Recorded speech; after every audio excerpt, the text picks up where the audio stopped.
Picture a bedroom in a fortress on the Welsh border. Now fill it with a 15-year-old boy who is going to be King of England and a 16-year-old girl who has crossed the whole width of Europe to marry him. Add a fire that never quite warms the room, a wind that comes straight off the mountains and through the stone, and a servant kneeling by the hearth who is not allowed to look up. Add a cough. Add the wet, sweet smell of a sick bed in spring. Add one sentence said at breakfast. A boy's boast, 5 words long, that'll be repeated in a courtroom 27 years later in front of cardinals and bishops and the King of England himself, and will decide whether a marriage was real. That's Ludlow Castle in the winter of 1501. The most important bedroom in the kingdom and one of the coldest. A place where you could serve wine to the future king in the morning and scrub his vomit off the floorboards by evening. We're going back there tonight. Not as tourists looking at the ruined keep and the grass where the great hall used to be. We're living it. 5 months. One boy. Everything he would have seen, smelled, heard, and carried out of that room in a bucket. I make these stories, and I've honestly stopped wondering whether anyone sleeps to them, or whether you all just enjoy hearing about Tudor bedsheets. Either way, subscribe if you want. Get comfortable. Here we go. The prince says 5 words at breakfast, and you are the only servant close enough to hear them, and by nightfall 3 grown men have asked you to repeat them, and you have lied to all 3. That's the problem. That's the whole shape of your life now, and it started this morning, and you are 15 years old, and you're holding a silver ewer of warmed wine with both hands, because your hands are shaking. Let's go back to the beginning of the morning before the sentence, before you knew what a sentence could weigh. Your eyes open to darkness.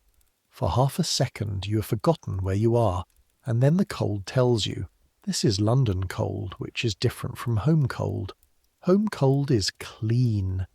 It comes down off the Clun Hills and it smells of nothing but sheep and wet bracken. London cold is fat.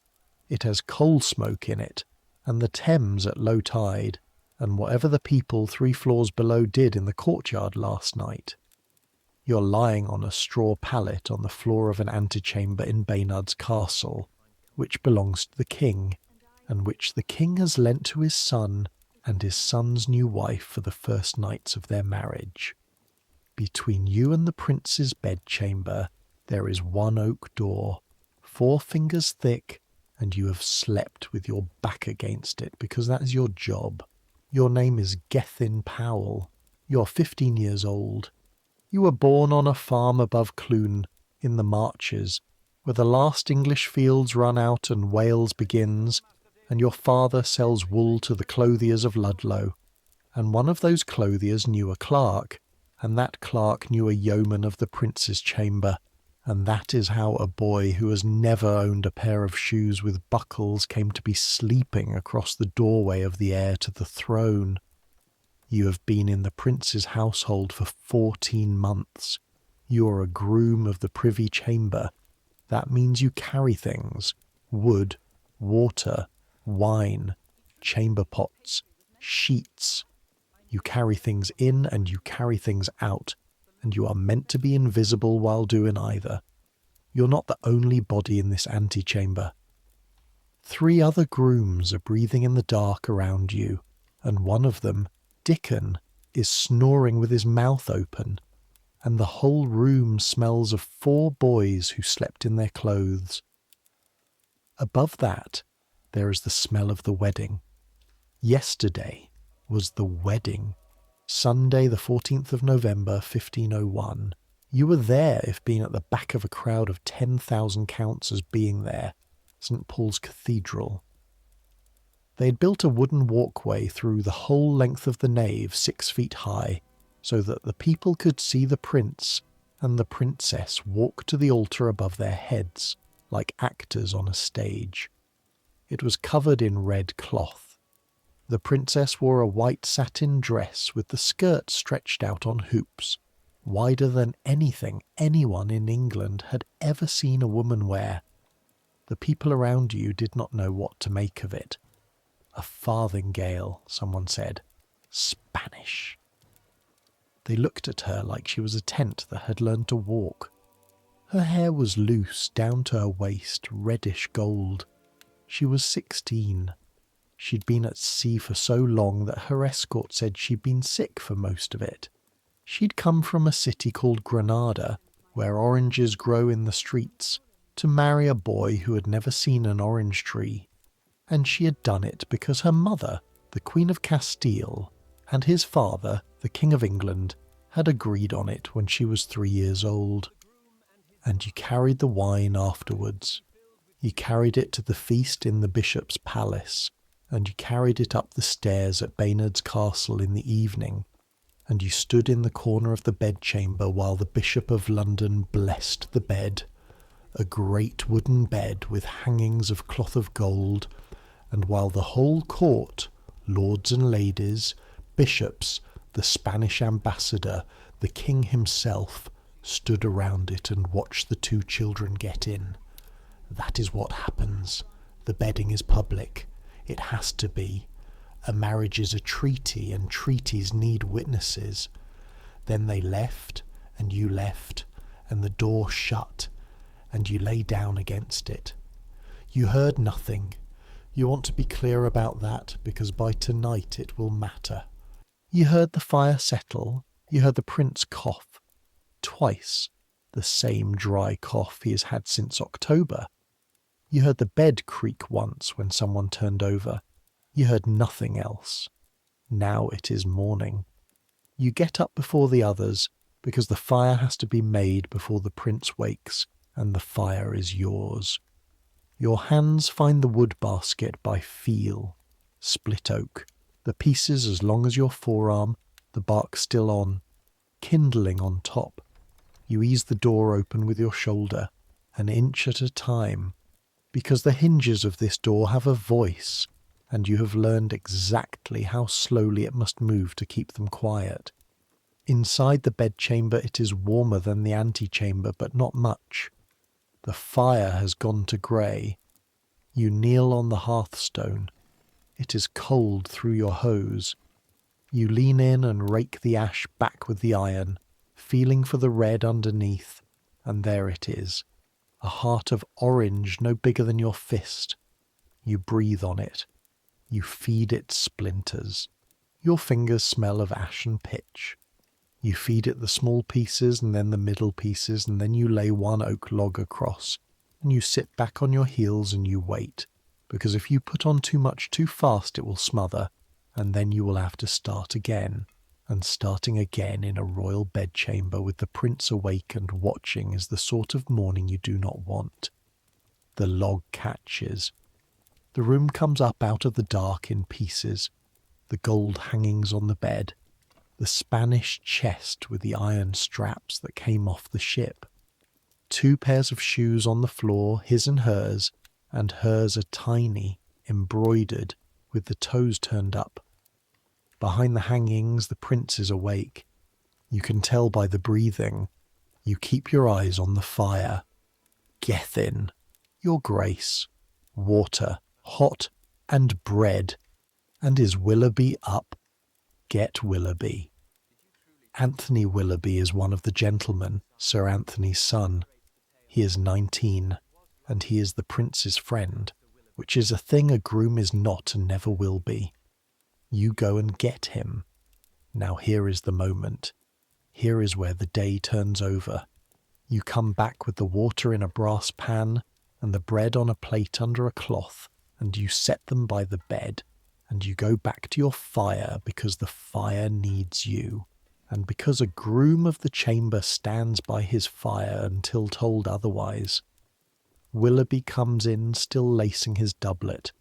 He goes to the bed and the hangings move and you hear the prince laugh, that light laugh he has that makes him sound younger than 15, and the prince says to Willoughby, in a voice pitched for the bed and not for the room, but the room is small and stone carries. Willoughby, bring me a cup of ale, for I have been this night in the midst of Spain. And Willoughby laughs, and someone else has come to the door, Maurice St. John, another of the gentlemen, and the prince says it again, louder, pleased with it, because he is 15 and he has thought of something clever. Masters, it is good pastime to have a wife. That's it. That's the sentence.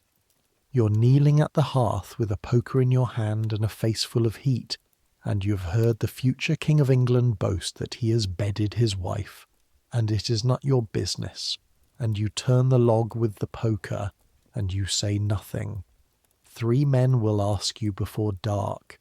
The first will be your own master. Master Roland Carver is yeoman of the prince's chamber, which means the grooms belong to him the way sheep belong to a shepherd. He is 40, and he has a face like a closed book, and he served the prince's grandmother, Lady Margaret, before this, and Lady Margaret does not keep fools. He finds you in the passage with the ash bucket. He takes you by the elbow, not hard, and walks you to the window. You were at the fire. Yes, master. What did he say? You look at the bucket in your hand. It is heavy, the ash still warm through the tin, and a grey thread of it is going up past your face. I was minding the fire, master, I didn't listen. He looks at you for a long moment. Then he lets go of your elbow. Good, he says. Keep not listening, and keep not saying. There are people in this house who would pay a groom a year's wages to know what was said in that bed, and there are other people who would break his hands for telling. You don't know which is which, so you know nothing. He walks away. And this is how you learn the first rule of the prince's chamber. You are furniture. Furniture hears everything and repeats nothing. By evening you've been asked twice more, once by a Spaniard, one of the princess's people, a man with a beard cut square who speaks English like he's reading it off a wall, who catches you on the stairs and asks whether the prince seemed merry this morning. Merry, yes, and whether he ate. And once by a clerk you have never seen, in a black gown, who does not give his name, and who wants to know whether the prince coughed in the night. You tell the Spaniard the prince was merry and ate bread. You tell the clerk you slept. The clerk, you will decide later, was the king's. The king has men in every room of this marriage. He paid a fortune for it. 200,000 crowns of Spanish dowry, half already in the Tower, and a treaty that stops France from putting a knife into England's back. He wants to know if it worked. You carry the ash down to the yard. You empty it. You stand in the smoke for a moment with your hands black and your knees wet from the hearth, and you think, I know a thing that a king wants to know. It does not feel like power. It feels like standing on ice. That first week in London is a blur of carrying. The prince and princess are shown to the city, and the city is shown to them. There are pageants on Cornhill and Cheapside, wooden castles with children dressed as angels, a mechanical sun that turns, a man dressed as St. George on a horse that keeps trying to sit down. The fountains in Cheapside run with wine and the crowd fights for it. You're not in the crowd. You are behind the prince, 6 paces back with a spare cloak over your arm because the prince gets cold. He always gets cold. He's tall for 15, taller than his father, and thin with his father's narrow face and pale eyes, and he is a good-looking boy, everyone says so, but you have dressed him, and you know what is under the velvet. Ribs, shoulder blades like the wings of a plucked bird, skin that goes blue at the fingernails when the wind is up. There are tournaments at Westminster. Knights ride out of pavilions shaped like ships and mountains and a great green dragon. The prince does not joust. He watches from a gallery under a canopy with his new wife beside him and his little brother on his other side, and the little brother is 10 years old and cannot sit still. and keeps asking the princess questions in Latin, because his French is bad and her English is worse, and Latin is what they have. The little brother is fat and red-haired and loud, and he laughs like a door slamming. His name is Henry. Remember him. He will matter. At night, after the feasts, you stand by the fire, and the prince and princess sit together on a settle and try to talk. She has some Latin. He has more. They speak it slowly, like two people crossing a stream on stones. She has a way of putting her hand flat on her chest when she's trying to find a word. He has a way of looking at the fire instead of at her. Neither of them is unkind. Neither of them knows what to do with the other. She's 16 and has been trained since she could walk to be the Princess of Wales, and he is 15 and has been trained since he could walk to be a king, and neither of them has been trained to sit on a settle with a stranger while a groom pretends not to be in the room. She notices you. That's the strange thing. Nobody notices grooms, but on the third night she says something to him and he laughs, and says in English, she wants to know your name, and you say it, and she tries it. Gethin, and gets the G wrong, and you cannot correct a princess, so you say, yes, your grace, and she smiles. The first person in that whole house who has smiled at you is the girl from Granada. Then the king decides they are going to Ludlow. Nobody asks the prince. Nobody, as far as you can tell, asks the princess, though her people ask each other, loudly, in Spanish, in the passages. And the square-bearded man goes to see the king twice, and comes back both times with his mouth pressed flat. The prince is Prince of Wales. Ludlow is where the Prince of Wales lives. The King's Council in the Marches sits there. The prince has been president of it in name since he was 3, and in body since he was 12, and a prince who has just married needs to be seen ruling something. The Spanish do not want her to go. Ludlow is 150 miles from London, in the wrong direction, up against Wales, which the Spanish have heard of the way you've heard of Africa.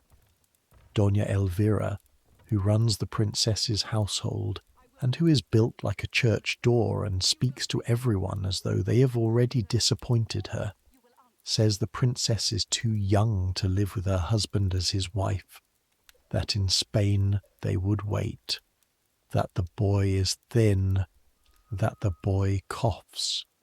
The king says the prince goes to Ludlow. The king has a way of saying things once. You pack. Everything in the bedchamber goes into chests. The gold hangings, the feather beds, the sheets which are counted, the prince's shirts which are counted, the silver which is counted twice and locked. You lift and carry, and your back learns what every chest weighs.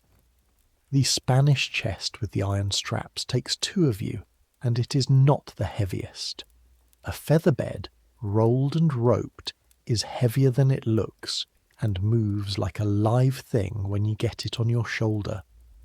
On the 21st of December, in the dark, with frost on the courtyard flags and your breath standing in front of you like smoke, the household rides out of London for the marches, the prince on a grey horse in a furred gown, the princess in a litter slung between 2 mules with the curtains drawn, 40 carts, 200 people, and you on a cart behind the feather beds with your feet dangling over the tailboard, and a piece of bread in your fist that froze solid somewhere around Uxbridge.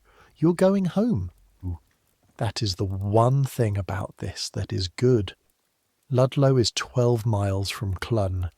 You have seen the castle from the hills 100 times, a grey block on a green hill with the river bent around it. You've never been inside. The road is 150 miles of mud. And when I say mud, I need you to understand what that means in December 1501. This is not a muddy path.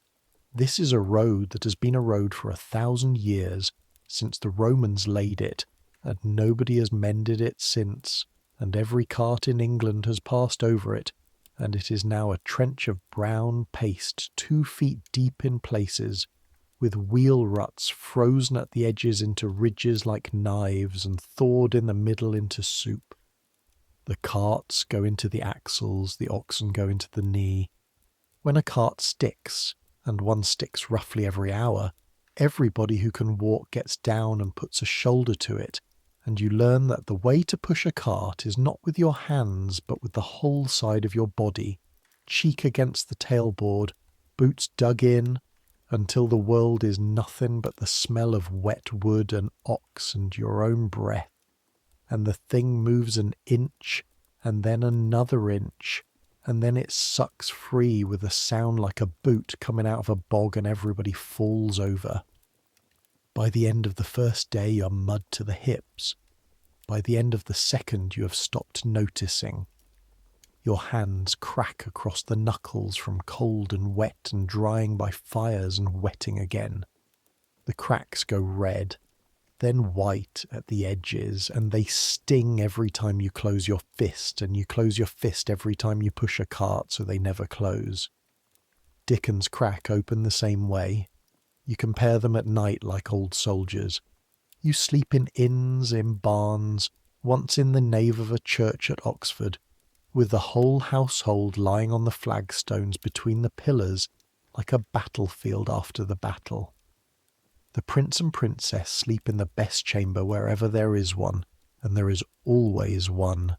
Some abbot's lodging or knight's hall, cleared out and hung with the gold cloth from the chests so that it looks for one night like a royal bedroom. You hang it. That's your job on the road.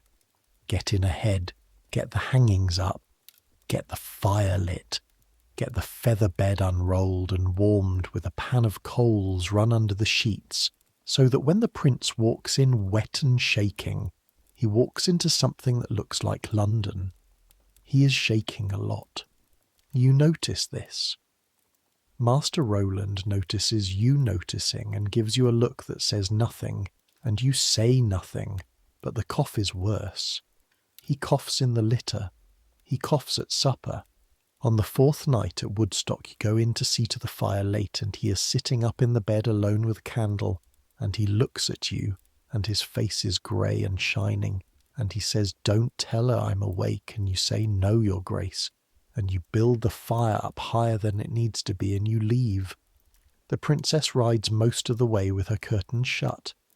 When she gets out at the end of a day she is white, and moves like an old woman, and Doña Elvira takes her arm and speaks to her in Spanish in a low, fierce voice, and the Spanish ladies close around her like a wall, and you never see her face until supper, when it has been put back on. Somewhere past Worcester the country changes. The hills come up. The mud turns to red stone under the mud, and the trees are oaks, and the air, when the wind swings round, has the sheep smell in it, the clean cold, and you stand up on the cart with your hand on a chest, and you breathe it in until your chest hurts. Dickon looks at you. "What?" "Home," you say.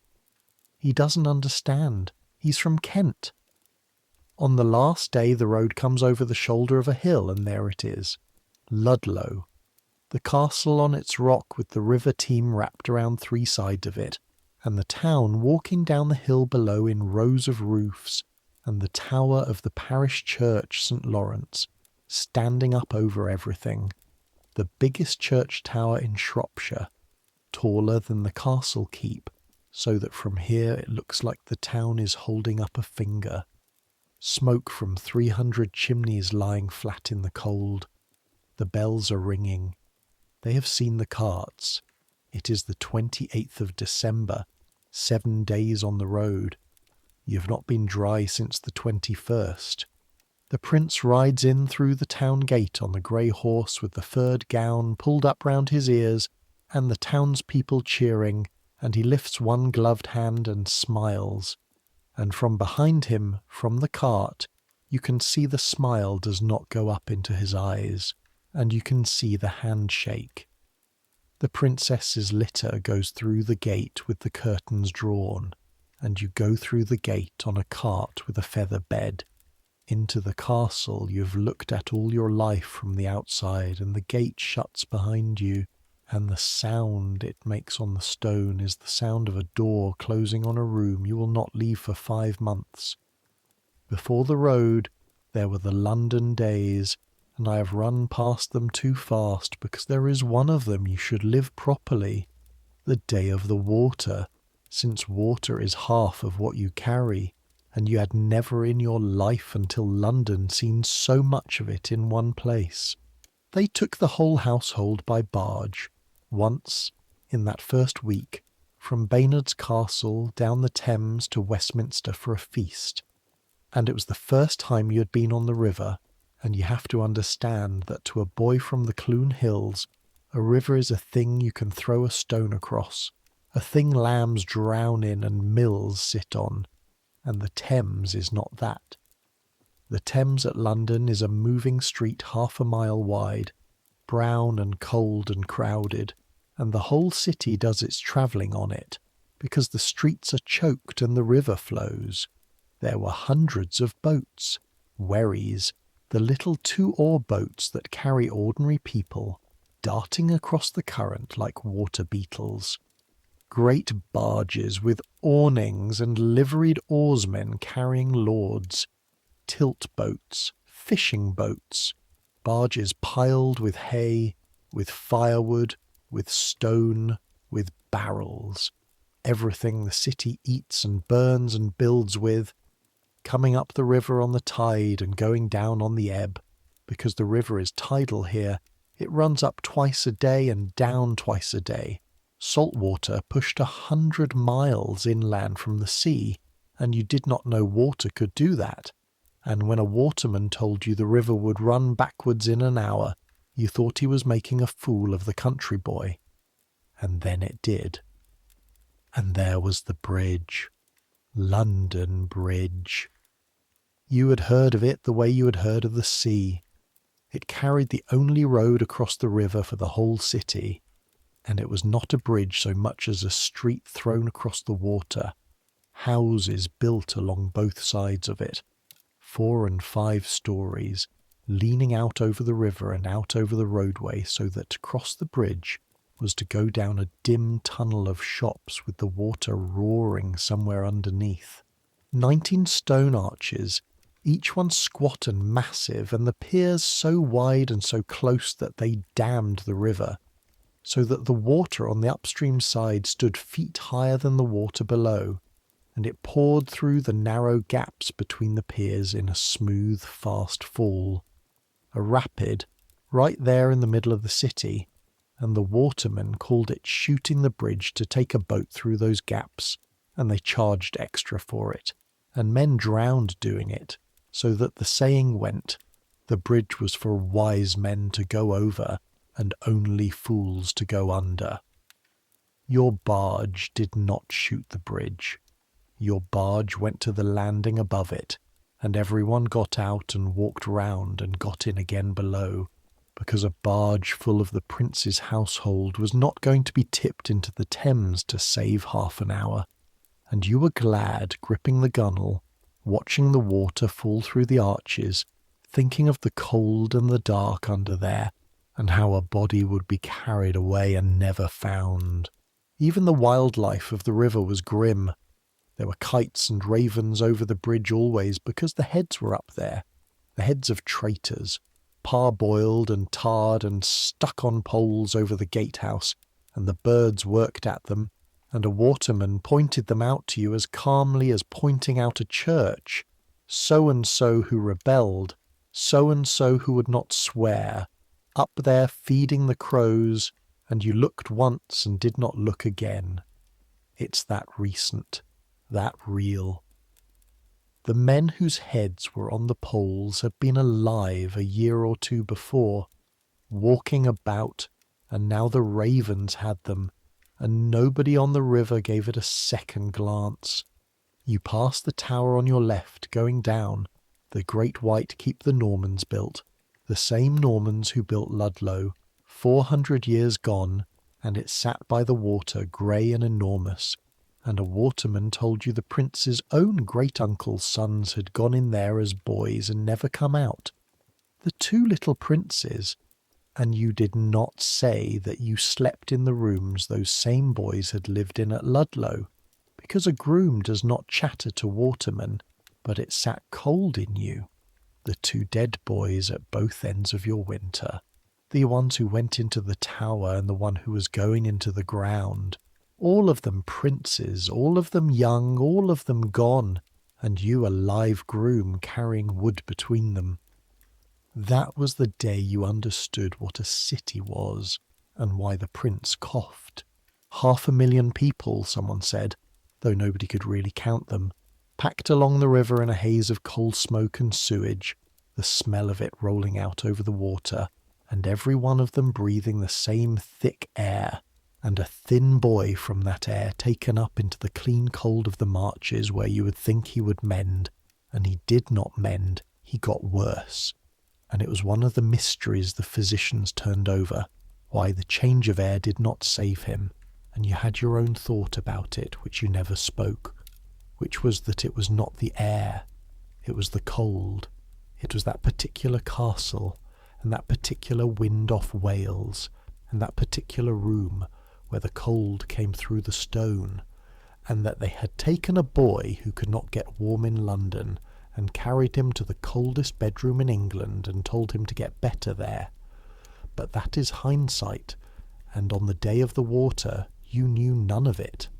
On the day of the water you were a boy on a river for the first time, frightened and amazed, gripping the gunwale, watching the tide run backwards, and the birds work the heads, and the whole vast breathing city slide past, and thinking, without any idea how true it would prove, that you had come to a place where everything was bigger and colder and more dangerous than anything at home, and that you had better learn its rules fast and keep your mouth shut and watch.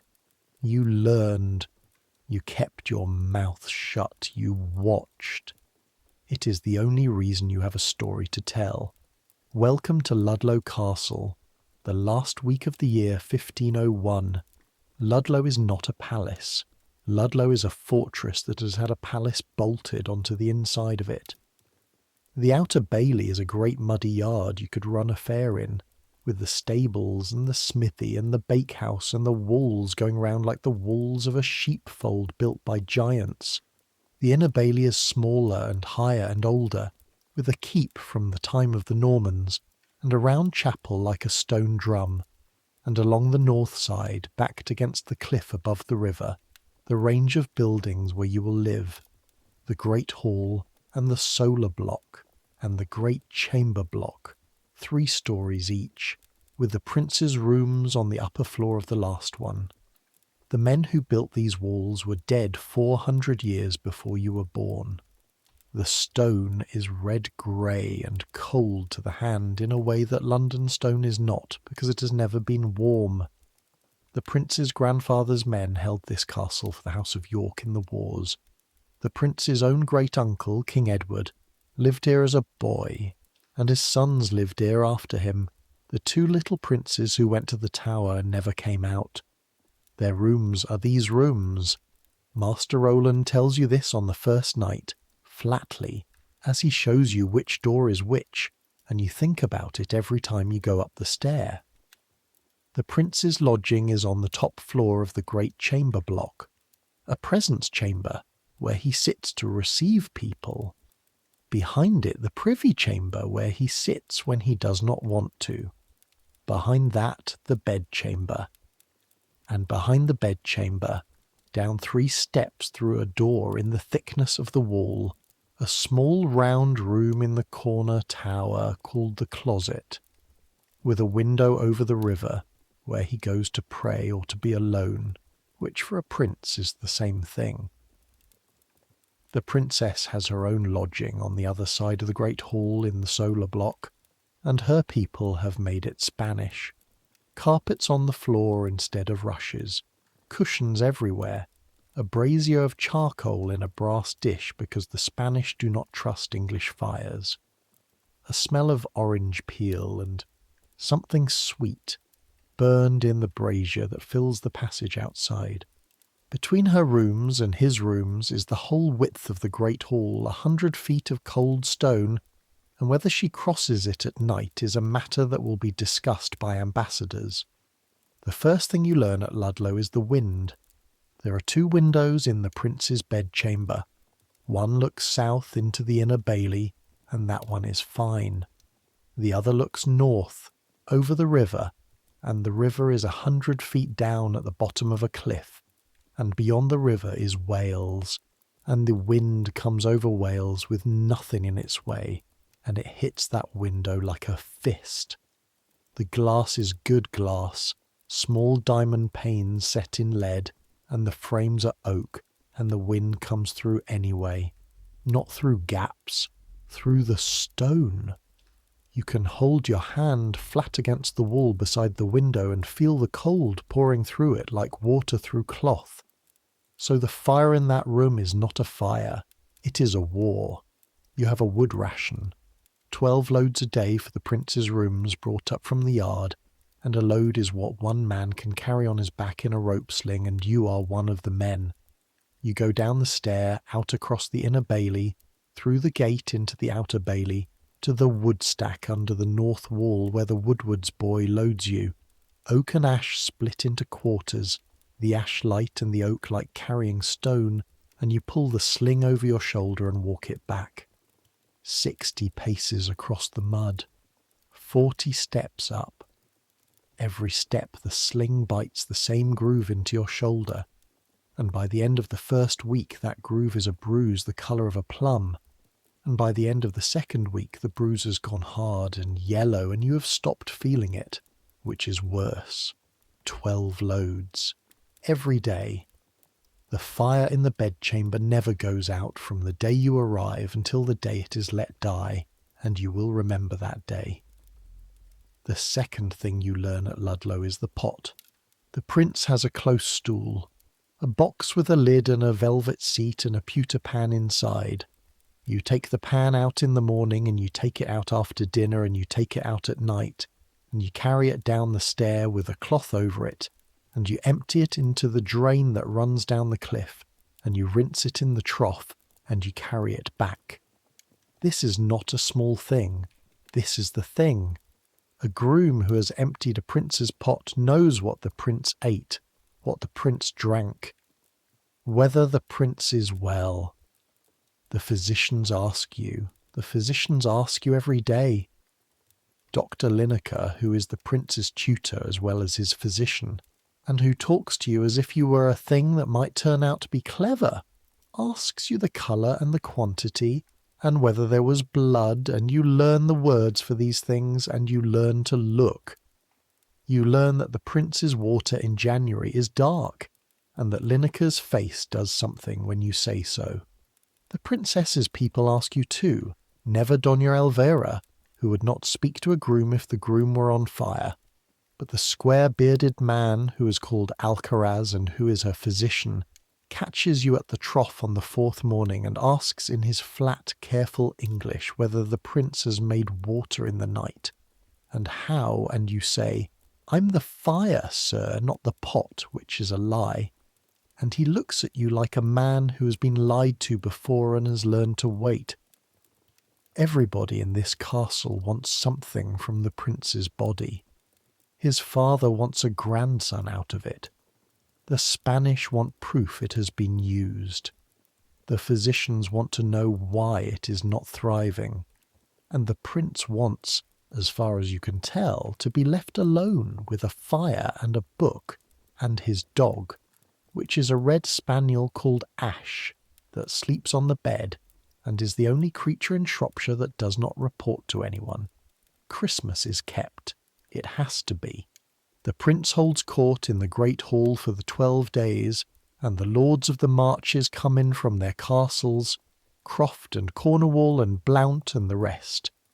Big men in furs with mud to their thighs and voices that were built for shouting across valleys, and they kneel to the thin boy on the dais, and they eat his beef and drink his wine and look at the Spanish girl beside him, the way farmers look at a strange breed of cow. There is a boar's head. There are minstrels from Shrewsbury. There is a lord of misrule, one of the kitchen boys with a paper crown, who makes Sir Richard Pole, the prince's chamberlain, dance with the laundress, and everyone roars, and the prince laughs the light laugh and coughs and laughs. You carry the wine. You stand behind the dais with the ewer, and you fill the prince's cup when it's held out, and you fill the princess's cup, which is a different cup, gold, Spanish, that she brought with her, and you notice that she drinks from it twice all evening, and that the second time her hand is not steady. On 12th night there is a disguising. 6 of the gentlemen come into the hall in masks and cloth of gold cloaks, and dance with the Spanish ladies, and one of the Spanish ladies, a round little woman called Maria de Salinas, who is the princess's friend from home, laughs so hard at Willoughby's dancing that she has to sit down, and the princess, watching, puts her hand over her mouth, and above her hand her eyes are alive for the first time since Woodstock. The prince watches her watching. He does not dance. He has a fur rug over his knees that you put there, and he did not take off. At the end of it, very late, when the hall is emptied and the fire has fallen in and the dogs have found the bones, you are carrying the last ewer through to the buttery, and you pass the foot of the stair to the solar block. 2 of the Spanish ladies are on the stair, and they have not heard you, and they are talking quick and low in Spanish, and you do not have any Spanish, but you have ears, and you have been in this house a fortnight, and there are 2 words you've learned because they are said so often. One is principe, the other is infermo. You have worked out what infermo means from the faces of the people who say it.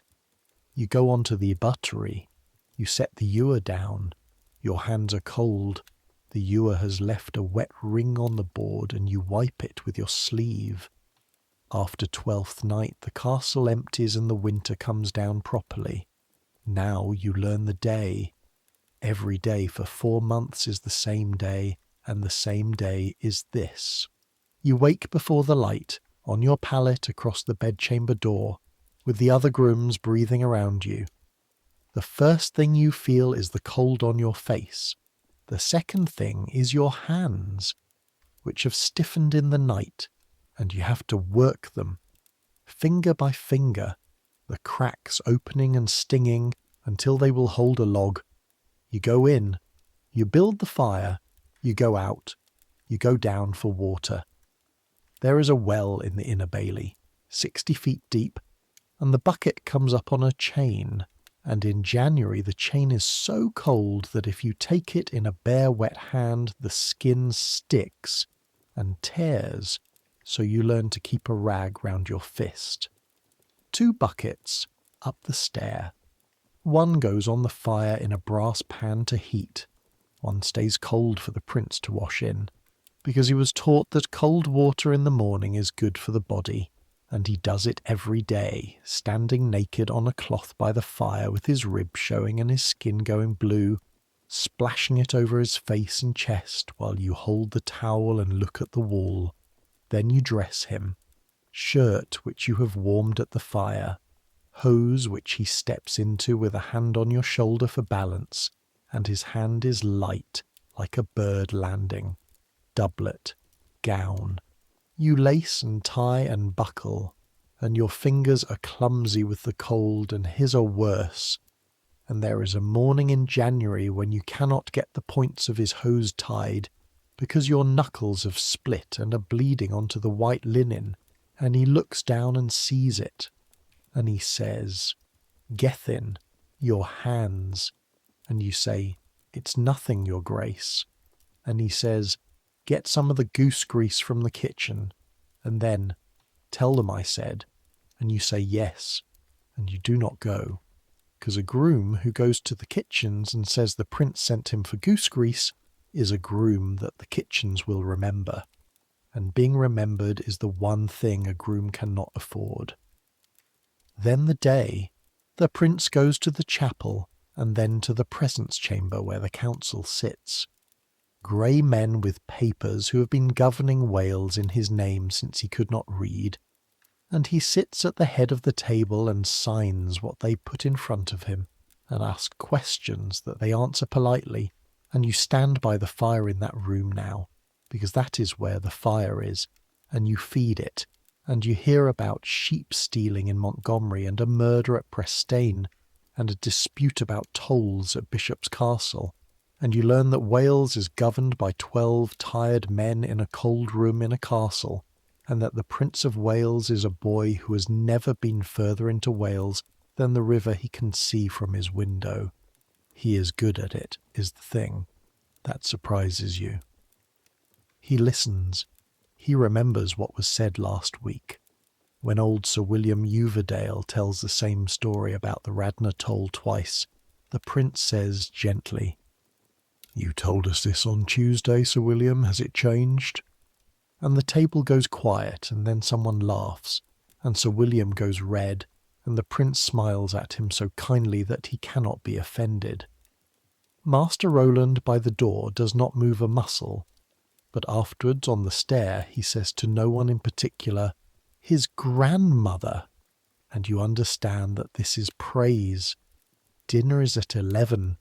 The prince dines in the great chamber with his gentlemen, and the princess dines in her own rooms with her ladies, and they see each other perhaps 3 days in 7 at supper in the great hall, when it is a day for the great hall.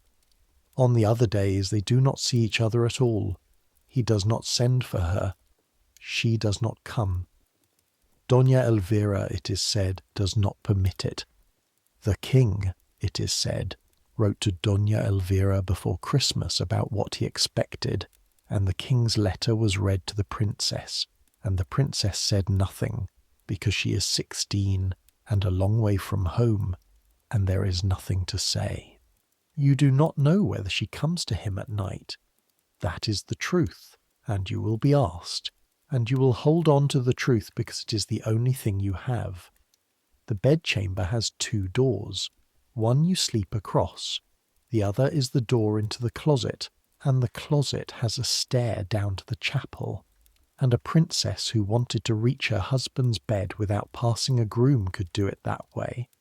And a princess who did not want to would not have to. You have never seen her in that room after dark. You have seen her shoes there once, in the morning, in the 2nd week of January, the little embroidered shoes with the turned-up toes by the bed, and then you have never seen them there again.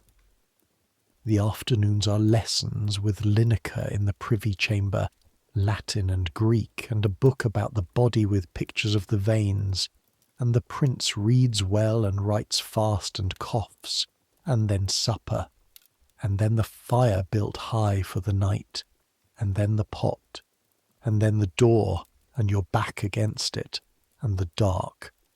Every day.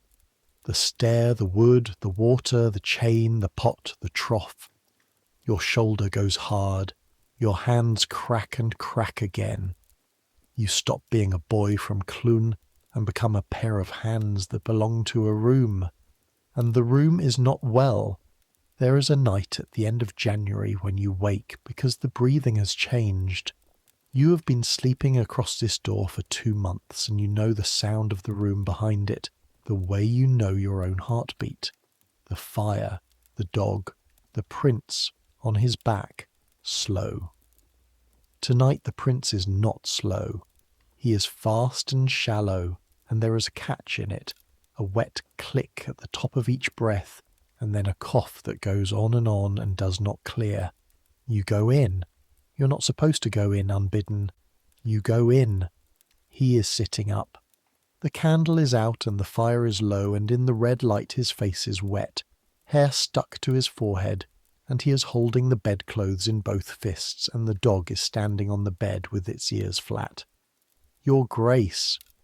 "Build it up," he says between coughs. "Cold." God, it's cold. It is not cold. The room is as warm as you have ever had it. You build it up anyway. You put on oak, 3 logs, more than the ration, and the fire roars up and lights the whole chamber, and the sweat is standing on his skin like rain on a window. Shall I fetch Dr. Lineker? No. A pause. The coughing eases. He lies back and his eyes are huge and black in the firelight. Gethin. Do you know what they call it? The sweat. You do. Everybody does.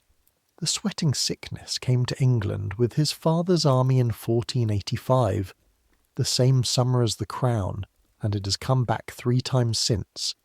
And it is the thing that people in this country are most afraid of after the plague, and more afraid of than the plague in one way, because the plague takes days and the sweat takes a night. Merry at dinner, dead at supper, that is the saying. This isn't that, you say. That's summer, it's January. I know. He almost laughs. I know. It's just a cough. I've had it since Michaelmas. Then he says very quietly, looking at the fire and not at you, Don't tell Roland I said the word. You go back to your door. You sit against it. You do not sleep. In the morning his water is dark as ale, and Lineker's face does the thing, and Lineker goes to the presence chamber and shuts the door with Sir Richard Pole, and when it opens a rider goes out of the gate for London, and you did not tell Roland the word, and it made no difference. Here is what you learn about fear in a great house. It does not shout, it gets quiet. The gentlemen laugh less. The council meets shorter. Sir Richard Pole, who is a big kind man with a beard like a hedge, starts coming up the stair twice a day when before it was once. The Spanish lady stops singing in the solar. The kitchens, which are 100 yards away and hear everything in this castle a day before it happens, start sending up broths. Beef broth, chicken broth, a thing with the almonds that Alcaraz sends across from the princess's side with the note that Lineker reads and throws in the fire, and you go on carrying wood. That is the shape of it.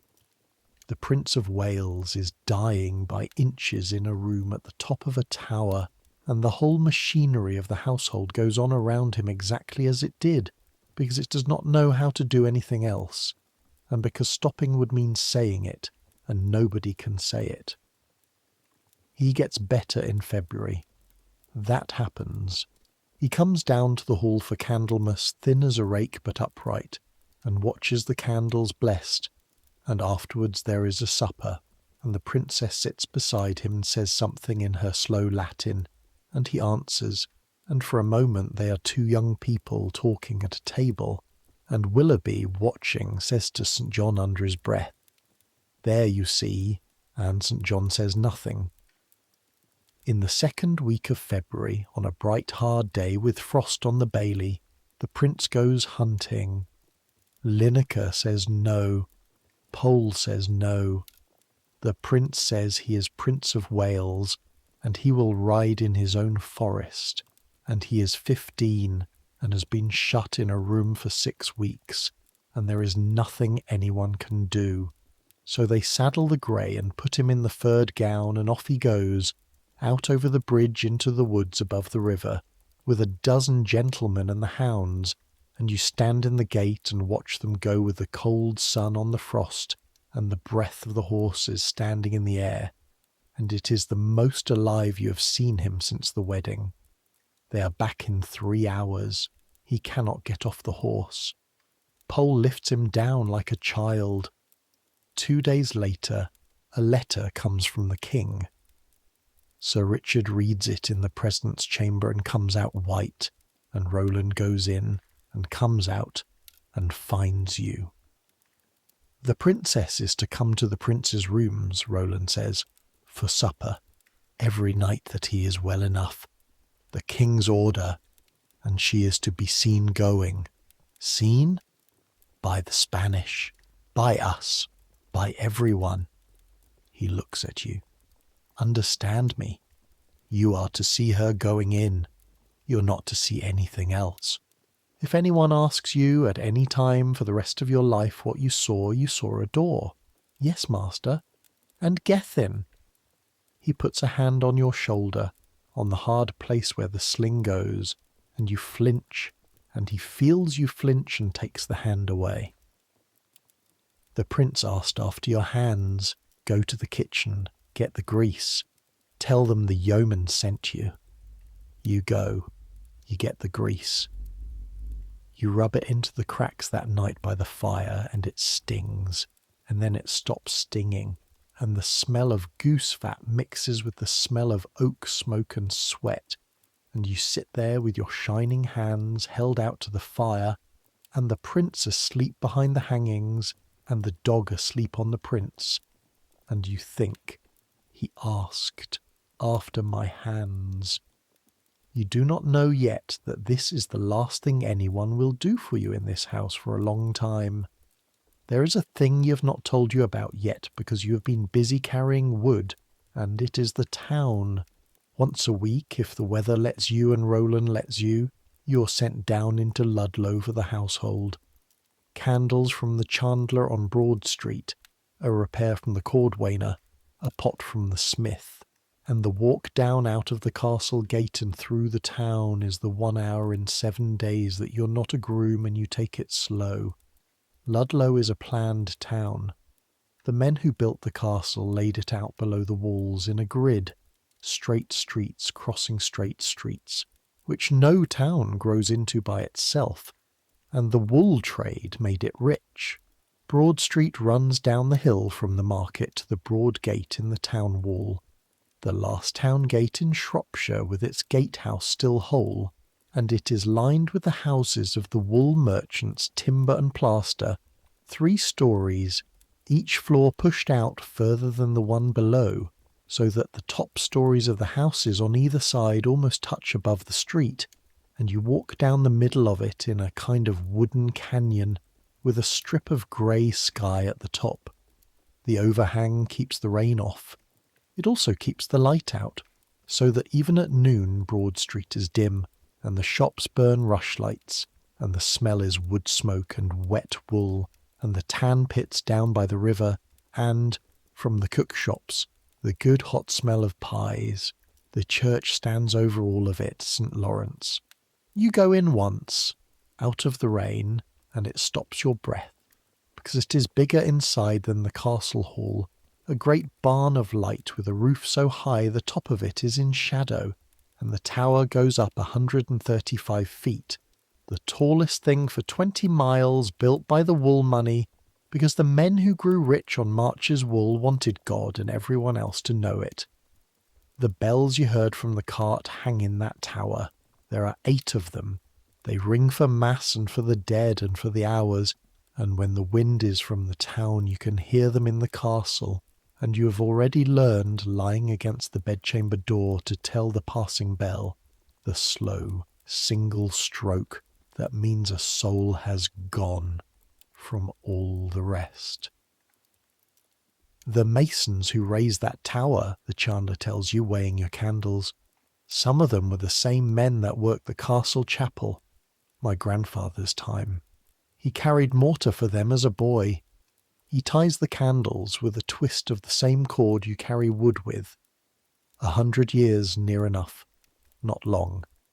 He says it the way people here say things. Not long, your grandfather's time. In the Marches, 100 years is not long. The castle has been here 400, the church half that, and the families in these houses have been selling wool to each other since before either.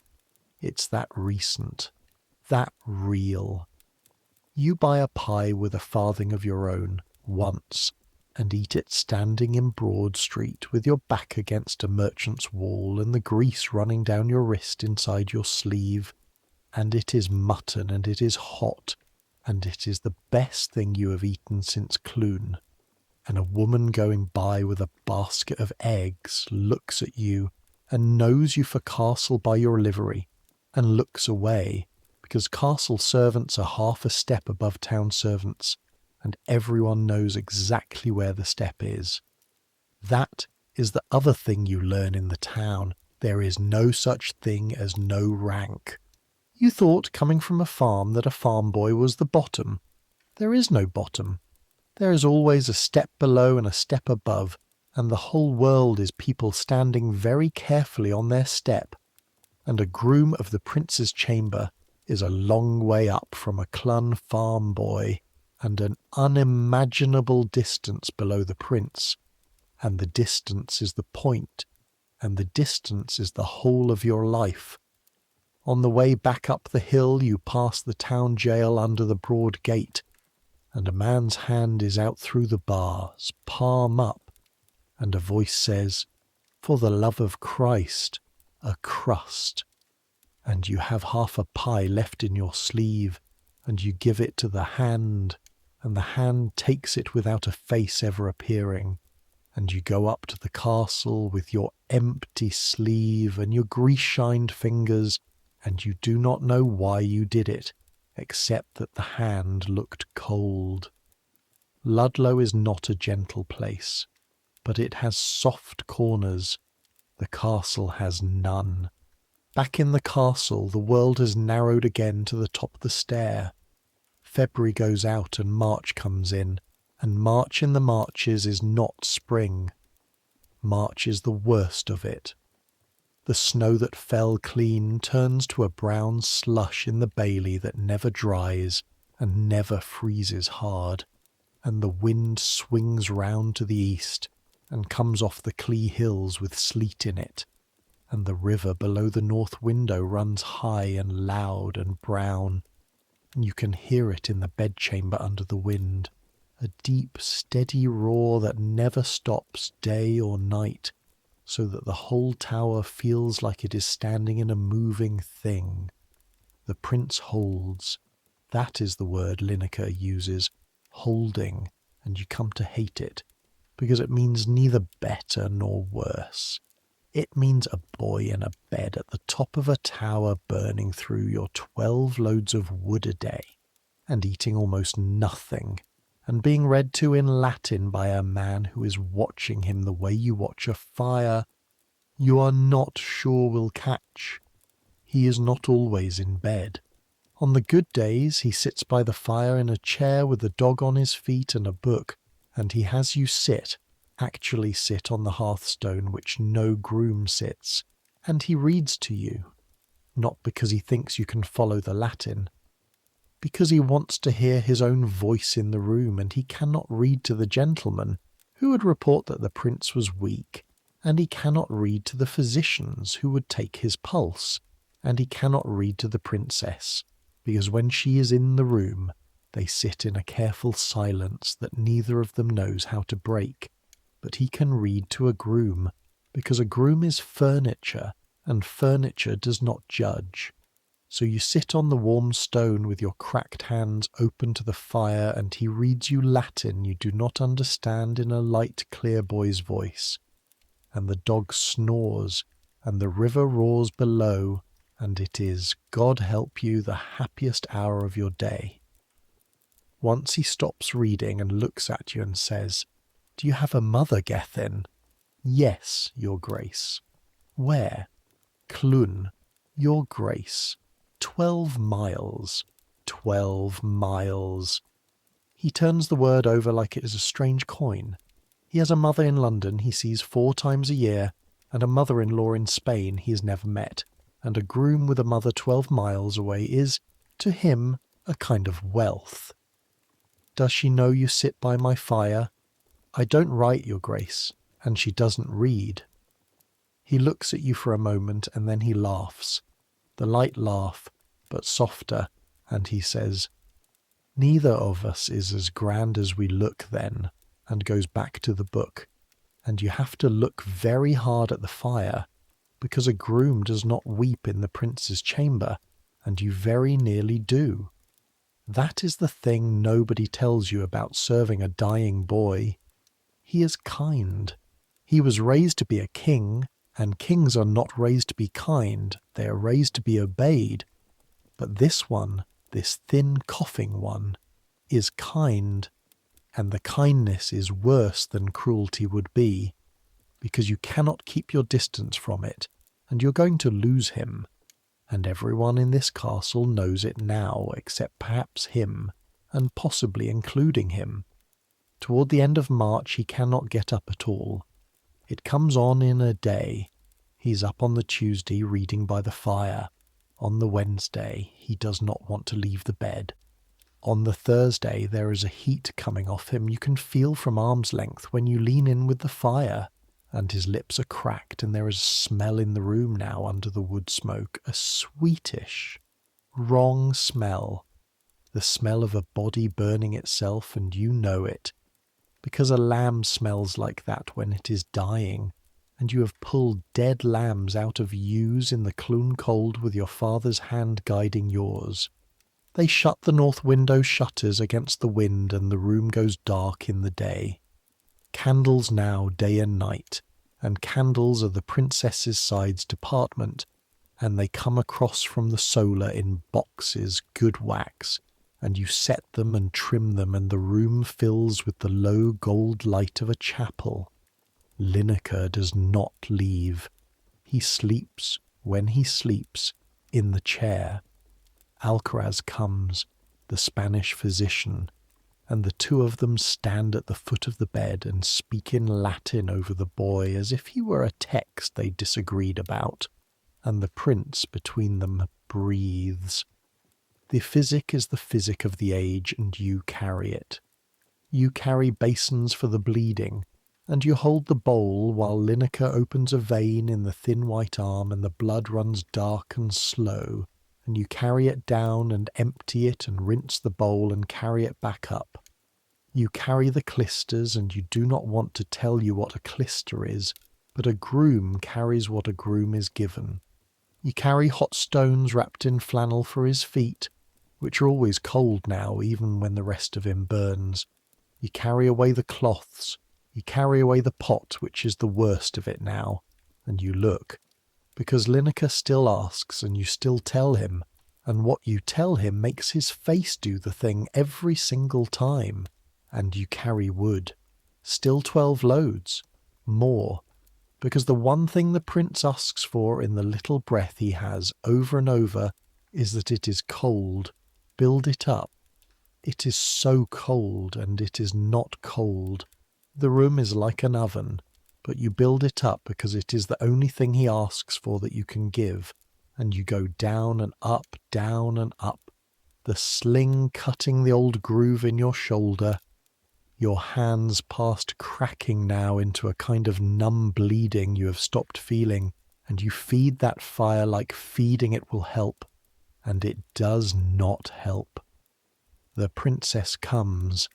She comes on the Friday, and she does not go away again. Doña Elvira comes with her and tries to take her back, and there is a scene in the passage, low and fierce, Spanish, and the princess says something short as does not move, and Doña Elvira goes away, and the princess sits by the bed. She's 16.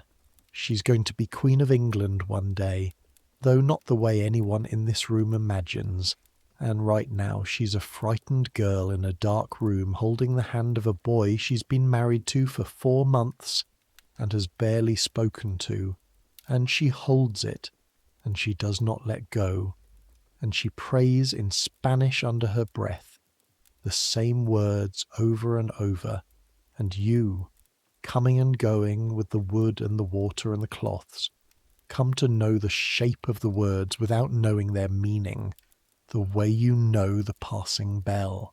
Once, changing the fire, you are close to her, closer than a groom is ever close to a princess, close enough to see that she has been crying without stopping for so long that her face has gone past crying into a kind of stone, and she looks up at you, over the boy, and she says in her slow, careful English, the most English you have ever heard her speak, "He is cold. Make it warm." "Yes, your grace," you say, "I will." And you build it up, and it is not cold, and you both know it, and you build it up anyway, because there is nothing else, and warmth is the last kindness left in the room, and she asked you for it, the girl from Granada, in the language of the country that is going to break her heart for the next 30 years, and you give her the only thing you have, which is a bigger fire. That is the night you understand what you are for. You are not for saving him. Nobody in this room can save him. You are for making the room bearable while he leaves it. That's the whole of it. That's the job.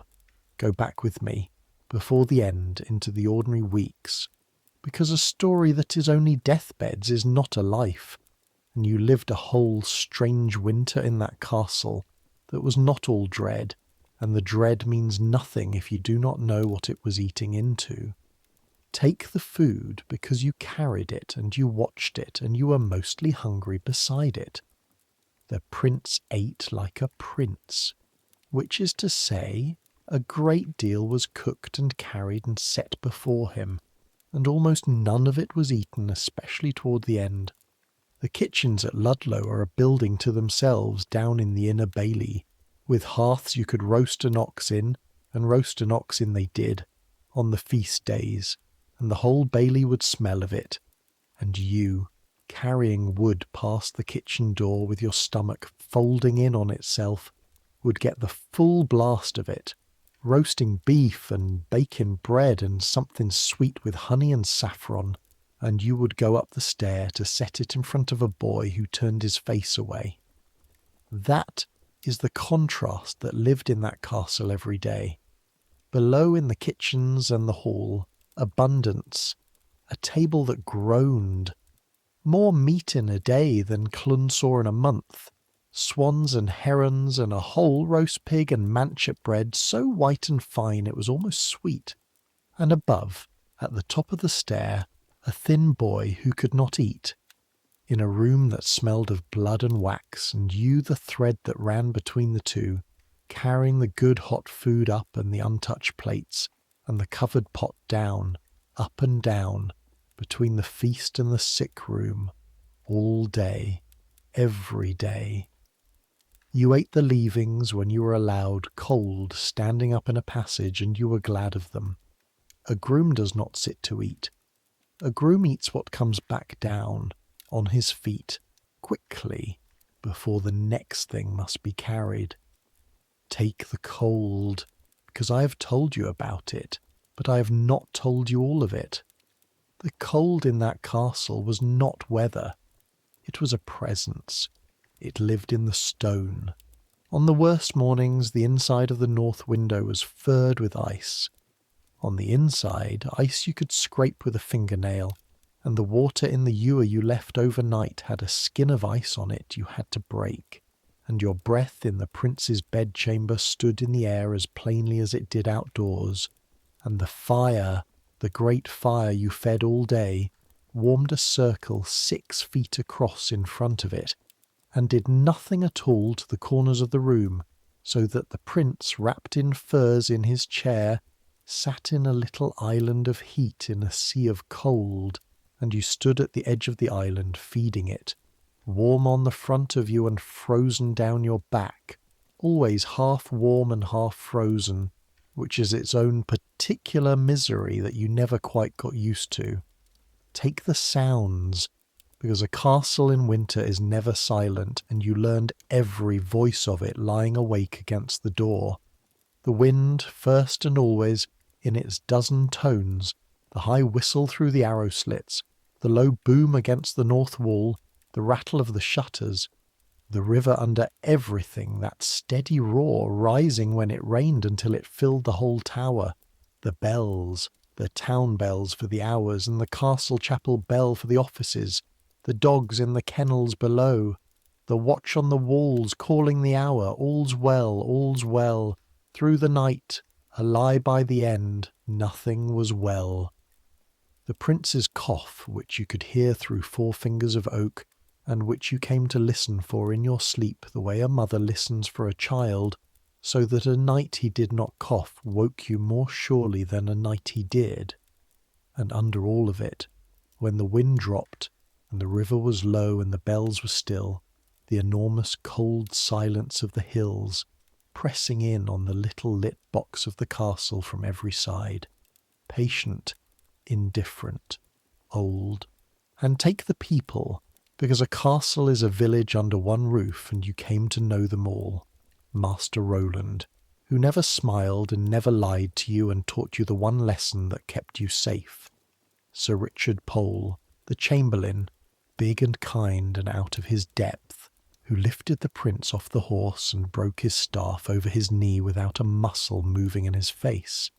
Dr. Lineker, who talked to you as if you might be clever, and who watched the prince the way you watched a fire, and who, you learned much later, went on to be the greatest physician in England and to found the college that still trains its doctors, and who never, as far as you know, spoke of the boy he could not save.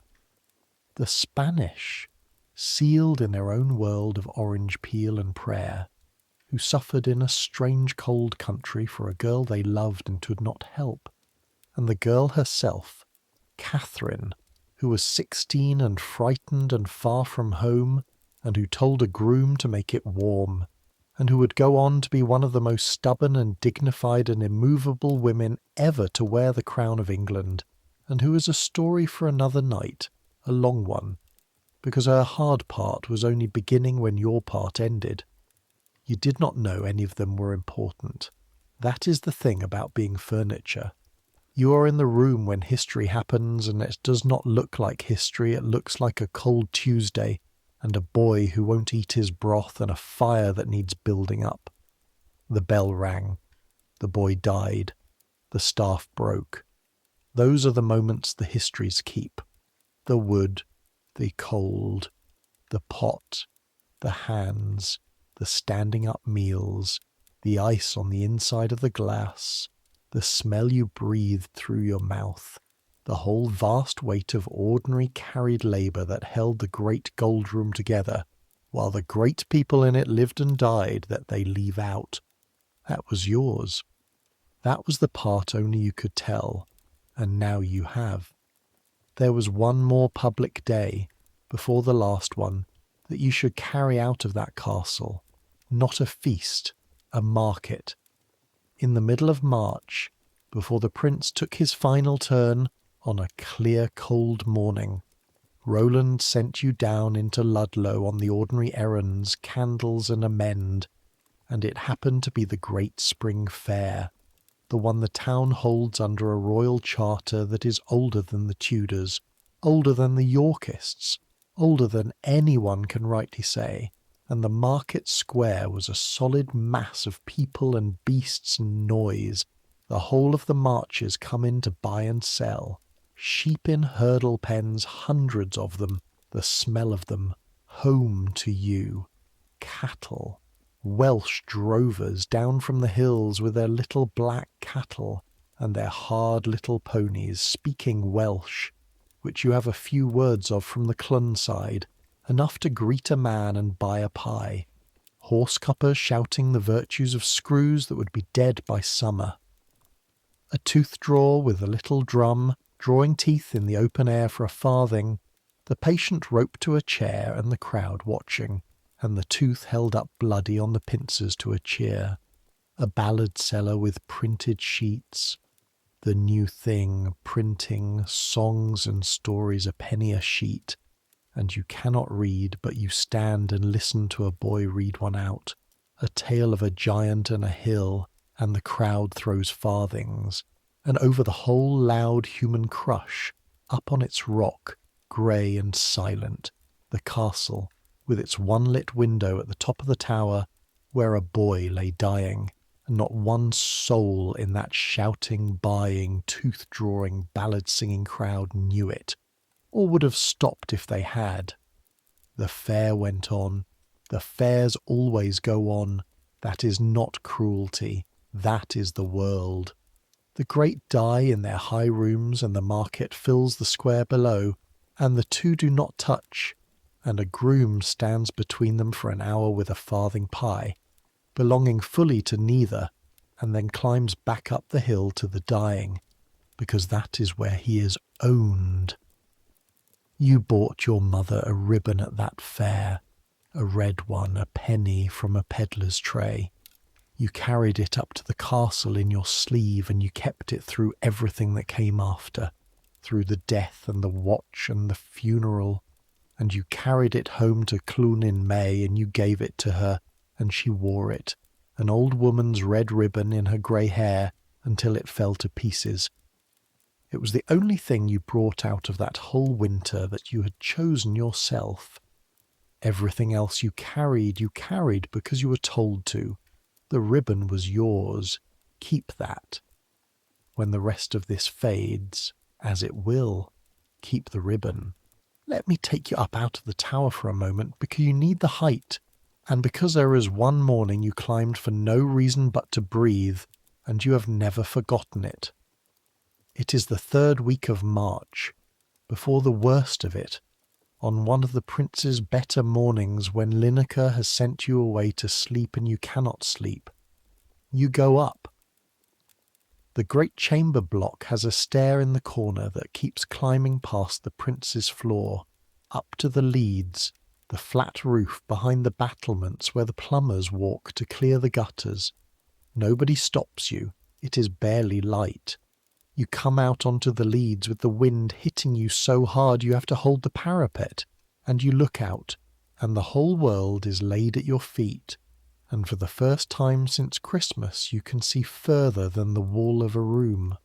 Ludlow is below you, the grid of streets picked out in smoke, 300 chimneys just lit, the church tower rising up almost level with your eye a stone's throw off, close enough to see the louvres in the belfry and a bird going in, the market square with the first carts coming in, the broad gate and the town wall running round, and beyond the wall the country opens, the river Teme in a loop of silver in the grey light, the water meadows, the mill, and then hills and hills and hills, ridge behind ridge, going up into Wales in the west and rolling off into England in the east, the Clee Hills black against the sunrise, and somewhere behind that first western ridge, 12 miles off, in a fold of the hills you cannot see, Clun, and your mother's fire, just lit, its smoke joining all the other smoke.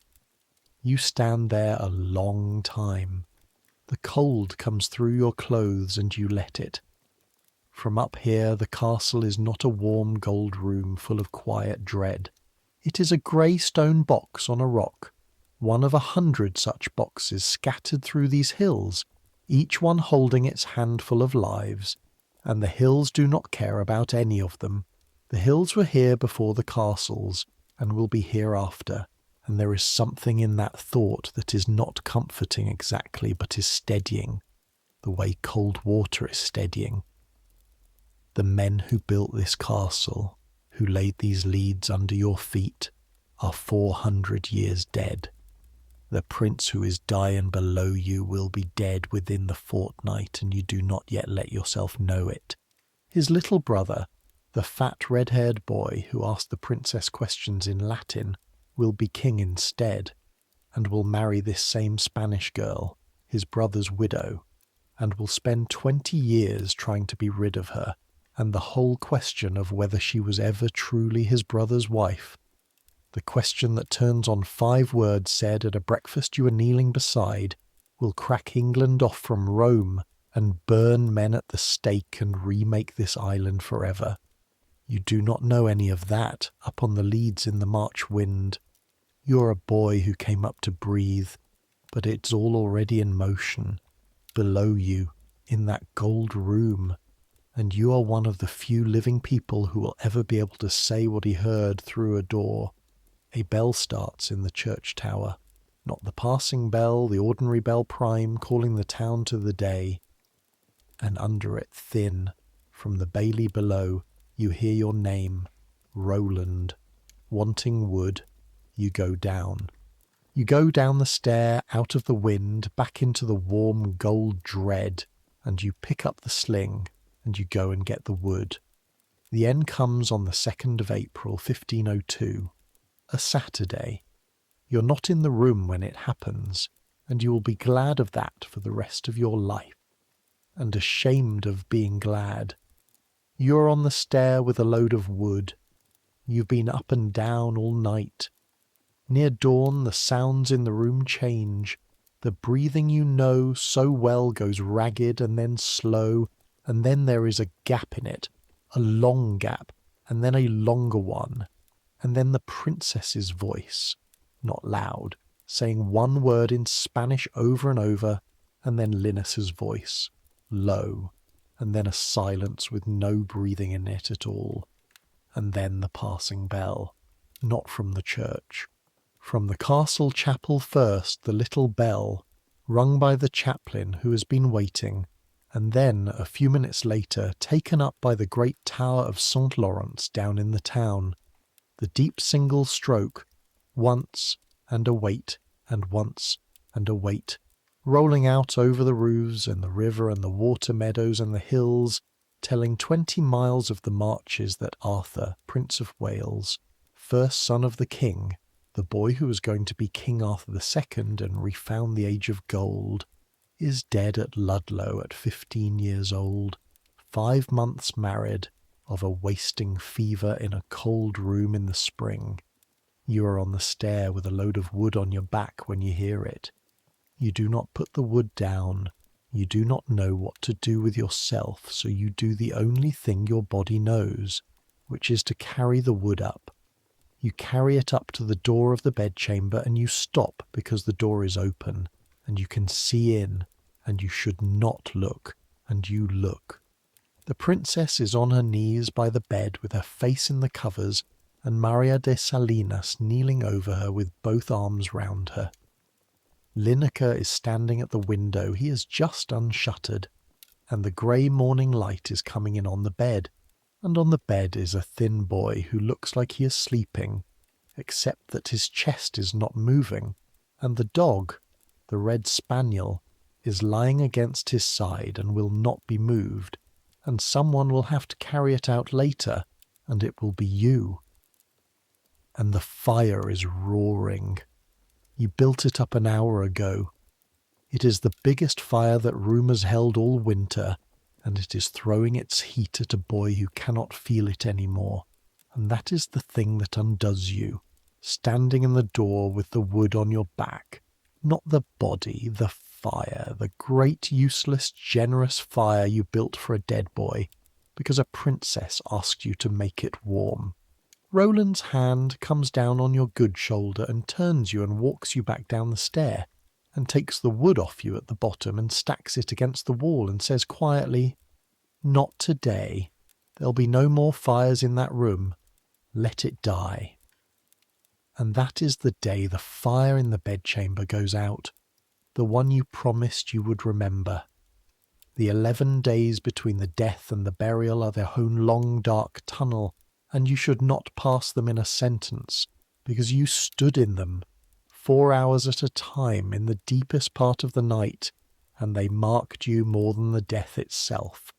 The body lay in the presence chamber, the room where the council had sat, cleared now of its table, hung with black, the coffin on trestles under a great black pall with a white cross, and at the 4 corners 4 tall candlesticks with the thickest candles the chandler could make. And the candles must never go out, day or night, for 11 days, and keeping them lit was the groom's work, and the deepest watch. Midnight to the small hours fell to you as often as not because you were youngest and had no wife to go home to, and Roland knew you would not sleep on your feet. So this was your night.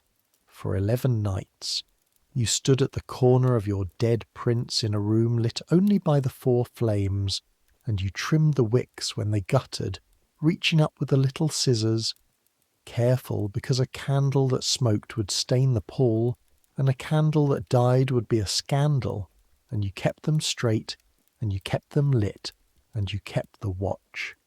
There was gentleman on the far corner the first nights, one of the household, but as the days wore on and the gentlemen wearied and began arranging their departures, the deep watch fell more and more to the grooms alone, so that by the end it was you and one other boy standing all night with the body, 2 boys and a corpse and 4 flames in a black room at the top of a tower, with the river roaring below and the wind on the north wall and the town bells marking off the hours you'd left to stand. You looked at him. You could not help it. There was nothing else in the room to look at but the 4 flames and the black cloth and the coffin was closed, but you knew what was in it. You had smelled it before they closed it, and you stood there hour after hour with the knowledge of it, and the strangest things went through your head. That his dog was shut in the kennels now, and howled the first 2 nights and then stopped.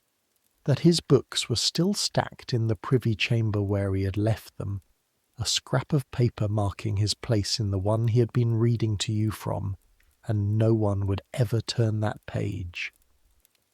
That somewhere in Spain, a woman he had never met, his wife's mother, the great Queen Isabella, did not yet know she had lost a son-in-law, and would carry on for weeks writing letters about a boy who was already in a lead coffin at the top of a tower on the Welsh border. That the fire in the bedchamber next door was cold, the first time it had been cold since Christmas, and that you kept turning your head toward the wall as if you could hear it not burning. And you thought about warmth. That was the thing that would not leave you standing the death watch in the cold black room. You had spent the whole winter making that boy warm, and you had failed. The cold had won. It had come through the stone and taken him in the end, and now he lay in a cold box in a cold room, and there was no fire and no point in a fire, and the whole long war you had fought with the wood and the stair and your cracked hands was over and lost, and it had all, every load of it, been for nothing, because he was dead anyway, except on the last night of the watch, near dawn, half asleep on your feet with the candle scissors in your numb hand, you thought a different thought, and it was the thought you kept, the one that let you carry the whole winter home without it breaking you. It was not for nothing. You had not saved him. No one could have saved him. The cold in that stone was older and stronger than any boy with a bundle of firewood. But you had made his last winter bearable. You had made the room he died in warm night after night when he asked you to, because he asked you to. And a boy who is dying in a warm room dies a little easier than a boy dying in a cold one. And that small easing, that little warmth held against the enormous cold, was a real thing that you had really given him, and it was not nothing. It was, in fact, the whole of what a groom could give, and you had given all of it to the last log, and there was no shame in losing a war you were never going to win.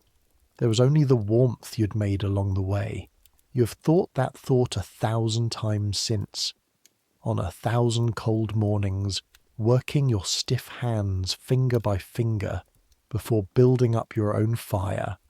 You cannot beat the cold. Nobody beats the cold. It is older than all of us, and it wins in the end with every one of us. But you can make the room warm while the people you love are still in it. That is the whole job. That was always the whole job, the candle guttered. You trimmed it. You kept it lit. Dawn came grey through the tall windows, and the bell rang prime, and your watch was over, and you went and lay down, and you slept without dreaming, and in the morning they began to make ready to carry him down the hill. Now the castle has to do a thing it has never done, which is bury a Prince of Wales in the wrong part of the country in the mud season, with the king 150 miles away and not yet told. The telling is the first problem, and it is not yours, but you see the edge of it. A rider goes for London that same Saturday hard, and it takes him the better part of 2 days, and when he reaches the king's council they cannot make themselves tell the king, so they send for the king's confessor, a friar observant, to do it, and the friar wakes the king before dawn on the Tuesday and says the words of the psalm, "If we receive good things at the hand of God, Why may we not endure evil things? And then he tells him, and the king sends for the queen, and the queen comes, and she tells him that he is his mother's only son, and she is his own only, and they will have more children, they are young enough. And then she goes back to her own room and breaks down where he cannot see, and he comes to her later and holds her up when it is her turn to break. All of that is 150 miles away, and you only hear it much later, in pieces, but you keep it, because it is the one part of this where the great people are as helpless as you are. At Ludlow, the body must be dealt with, and dealing with a body in April with the burial a fortnight off is a wet, close, dreadful business. And it happens in the room across the passage from where you sleep, and the men who do it are the Chander's people from the town, the same Chander who sold you your candles and tied them with the wood cord. They open the body, because that is done, and they take out what must be taken out, and they wrap the rest in waxed cloth, cerecloth, layer on layer, spiced, and lead is beaten round it, and it's put in a coffin of March's oak, and the whole of it stands in the presence chamber under a black pall with candles at the four corners, day and night, for 11 days, and the candles are your candles now, you and the other grooms, keeping the watch in shifts, 4 hours on, standing at the corners of your dead prince in the dark with the river roaring below and the wax dripping down your knuckle when you're too tired to keep the candle straight. The smell! I will not dwell on it, but you should know it was there. Under the spice and the wax, the sweet wrong smell from the sick-room grown stronger, and you stood in it for 4 hours at a time, and you learned to breathe through your mouth, and you learned that no amount of frankincense in the world entirely covers what it is meant to cover. That is the last service you do him, and it is the hardest, and nobody thanks you for it, because nobody's supposed to know it needs doing. The funeral is on the 23rd of April, St. George's Day, which is a bitter joke nobody makes out loud, St. George being England's saint, and Arthur being England's hope. It rains. Of course it rains. It has rained for a week, and the roads are back to what they were in December, and the coffin has to go from the castle down through the town to the church, and it cannot go on wheels because a cart would sink, so it is carried on the shoulders of the household gentlemen, Willoughby and St. John and the rest, down the hill from the castle gate, along the street, in a rain so heavy that the torches gutter and the black cloth over the coffin turns to a sodden weight, and the mud is so deep in places that men sink to the calf, and the coffin lurches and is caught. And one of the chroniclers who is there writes afterward that the way was so foul and dark that oxen had to be used to draw it part of the way. Oxen to draw a Prince of Wales to his grave through the muck of a March's spring. You walk in the procession. Grooms walk at the back, behind the gentlemen, behind the officers, behind the marcher lords who have ridden in through the rain, Croft and Cornwall and the rest, hoods up, and behind the chief mourner who is not the king. The king does not come. Kings do not attend the funerals of their heirs, and is not the princess. Women of her rank do not go to the grave either, but is a nobleman standing in for the king, and you walk at the back in the rain with a taper that will not stay lit, and you go down Broad Street between the tall houses in the streaming dark, and the whole town is out in the rain and silent. The wool merchants and the tanners and the cordwainer and the woman with the eggs and the hand from the jail, all of them silent in the rain, watching a boy go by who was going to be their king. He is buried in the church of St. Lawrence on the north side of the chancel, and a mass is sung, and the officers of his household break their staves of office over the grave and throw the pieces in, which is the custom. It means their service is ended, their lord is gone, and you watch Sir Richard Pole, The big kind man with the hedge of a beard who lifted the prince off the horse like a child, break his white staff over his knee and drop it into the dark, and his face does not move at all, and that is somehow the worst moment of the whole day, worse than the bell, worse than the fire. Your service is not ended, because you have no staff to break. Grooms do not end. Grooms are reassigned, and you are within the month. The household of a dead prince is dissolved. The gentlemen go back to their families or on to other lords. The Spanish, most of them, go back to London with the princess, who leaves Ludlow in a black litter in early May, having been in this castle 4 months and a bit and lost a husband in it, and who will spend the next 7 years in England as a widow in reduced circumstances, argued over, unpaid for, half forgotten, before the fat red-haired boy grows up and becomes king and marries her after all. You see her litter go out through the gate you came in by. The curtains are drawn. You do not see her face. You never see her again. But you will hear about her for the rest of your life, because she does not go quietly into anything. That girl from Granada, and 30 years on, when the king, her second husband, is trying to prove the marriage to his brother was real and consummated, so that he can be free of her, men will stand up in a great hall at Blackfriars and swear to what Prince Arthur said the morning after his wedding night, and one of them, the old man Anthony Willoughby, grey now, will swear he heard the prince call for ale and say he had been in the midst of Spain, and Catherine of Aragon, Queen of England, will stand up in that court in front of everyone and go down on her knees to the husband who is trying to discard her and swear on her soul, on the sacrament, that she came to Arthur's bed a maid and left it a maid, that the marriage was never a marriage, that the boy was too sick and too young and it never happened, and one of those two is lying, or neither is. A boy of 15 boasts to his friends. That proves nothing but that he was 15. A woman of 48 fights for her marriage and her daughter's birthright and her immortal soul. That proves nothing but that she was cornered. You were there. You were the nearest living soul to that bed on the far side of a 4-finger door, and you heard the boast, and you never once saw the truth of the bed itself.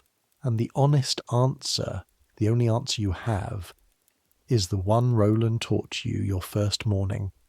You saw a door, but by then you are an old man in Clun, and nobody thinks to ask a shepherd what a prince said in a bed 30 years gone, and it is as well, because you would not tell them, because Roland taught you, and because some things you carry are not yours to set down. But that is 30 years off, and you are getting ahead of yourself, the way you do when a thing has ended, and you want to be somewhere it is not ending. Come back to the spring of 1502. Come back to the castle emptying. There is a strange long week after the funeral where there is nothing to carry. The fire in the bedchamber is out and swept, and the ashes taken away, and the room stands empty with the shutters open, and the March wind, April wind now, blowing through it clean, and you go in once when nobody is looking, and stand in the middle of the floor where the bed was, and it is just a room. Cold red stone, 2 windows, a black stain on the hearth. A boy died here, and it looks like nowhere. You put your hand flat on the wall beside the north window, the way you used to, and feel the cold pouring through the stone, still coming, always coming, the wind off Wales that no fire could ever beat. And you take your hand away and you go, and you do not go in again. The reassignments come down from Roland one at a time. Dickon is sent to the Duke of Buckingham's household, which is a good place, Buckingham being the greatest lord in England after the king, and Dickon is pleased, and you shake his cracked hand with your cracked hand, and he goes off south on a cart, and you never see him again either, though you hear years later that he did well, and then that he did not. Buckingham's people coming to grief along with Buckingham when the king who employed you as a boy has him beheaded on Tower Hill. But that is later. Everything is later. In the spring of 1502, Dickon just goes off on a cart waving from Kent, glad to be leaving the marches he never liked, and you. Roland calls you last, in the empty presence chamber where the coffin stood, and he has a paper in his hand, and he looks at you a long time, and he says a thing you do not expect. You could go on. There's places. I could put your name up. You're good with a fire, and you keep your mouth shut, and there's lords who take you on that alone. He folds the paper. Or you could go home. 12 miles, your mother's fire. He almost smiles, which you have never seen him do. The prince asked me once where you were from. I told him. He said a boy with a mother 12 miles off had no business dying in somebody else's castle. You do not say anything. Your throat is closed. He was a kind boy, Roland says, and it is the only time you ever hear him say anything about the prince that is not about service. It'll not make him a king in the histories, kindness. They'll write down that he was learned and that he died. They'll not write down that he asked after a groom's hands, only you'll know that, so you keep it. He hands you the folded paper, which turns out to be your wages, more than your wages, a half-year over, from Sir Richard Pole's own hand, for the watch by the coffin which nobody was meant to know needed doing. Now decide, Lord's household or Clun? You go to Clun. You do not decide it exactly. Your feet decide it. You walk out of the broad gate on a bright cold morning at the start of May, with your wages sewn into your shirt and a bundle on a stick and the wood cord which you kept tied round your wrist, and you turn west, off the London road, onto the drover's track that goes up into the hills toward Clun, and the further you get from the castle, the lighter you feel, until somewhere on the high ground, with the wind clean and the larks going up and the whole green world opening in front of you, you find you are running downhill toward home like the boy you were before any of it, 15 years old, alive, going home, and the castle is a grey box behind you getting smaller, and the fire is out, and the prince is buried, and you are, against everything, still here. Your mother is at the fire when you come in. Of course she is. She is always at the fire.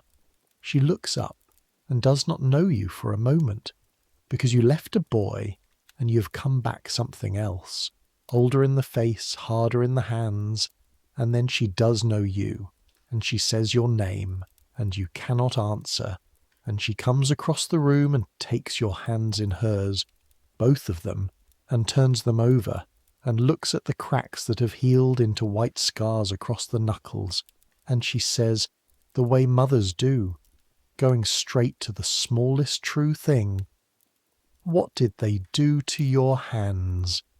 And you sit down at your mother's fire, 12 miles and a whole world from the other fire, and you tell her, not everything, never the sentence, never the door, never what you saw or did not see in that bed, but the wood and the cold and the boy who read you Latin and the girl from Granada who told you to make it warm. And she feeds the fire while you talk, and the fire is small and mean and smoky, and it is the best fire you have ever sat by, because nobody is dying in front of it, and you are home. Now let me do the thing I do, and pass the years quickly, because a life is long and a night is short, and you want to be asleep before the end of it.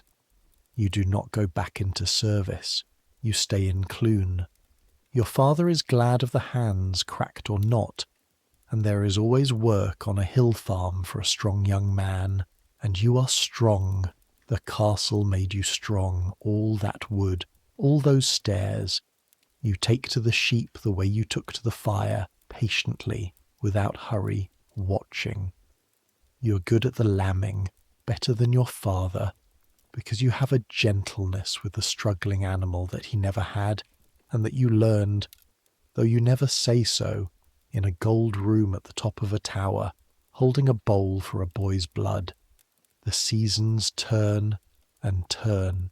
Summer on the Clun hills, the bracken green and the streams low and the sheep up on the tops, and you sleeping out with them under stars so thick and close you could put your hand up into them, so different from the coal-smoke sky over the castle.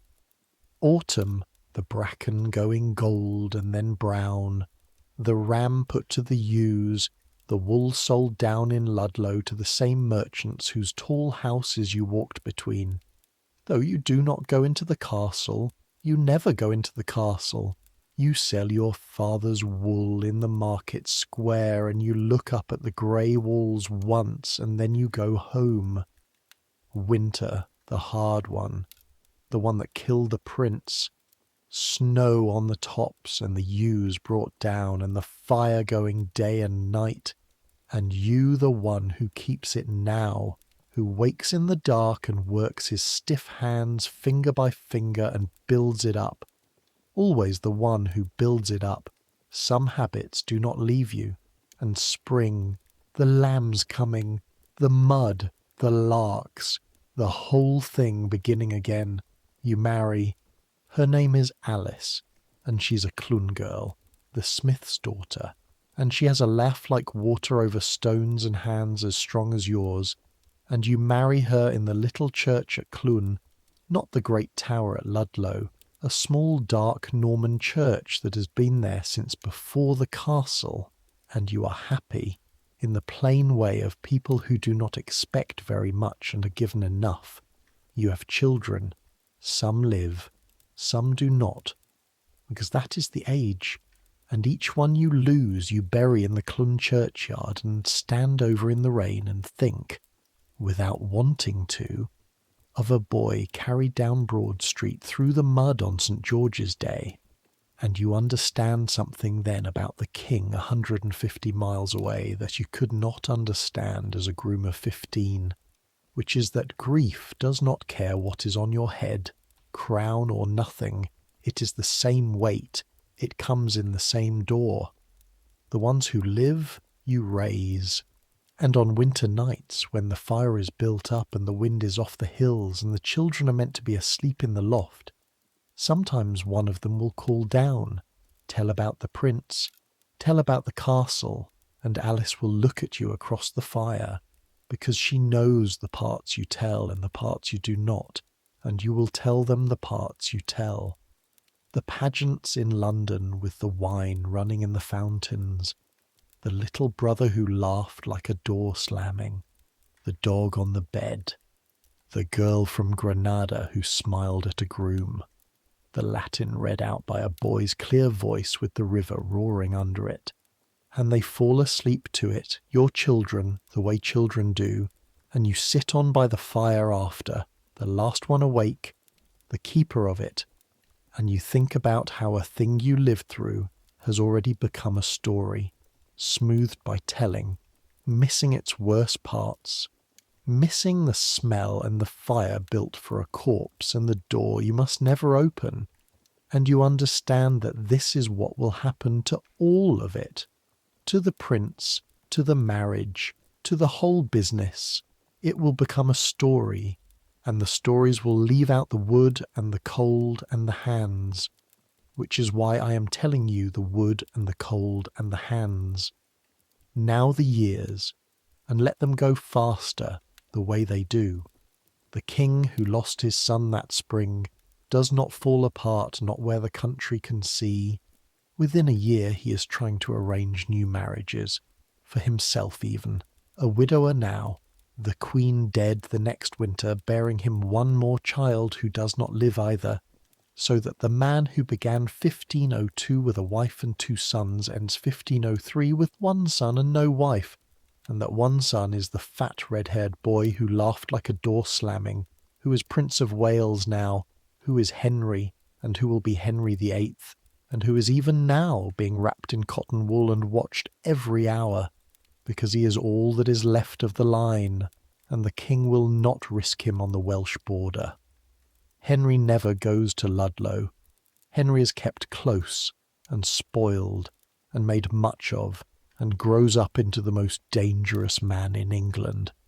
And it is at least worth wondering on a quiet night what he might have been if his careful, learned, kind older brother had lived to be king, and Henry had stayed a second son, a duke, a churchman even, harmless.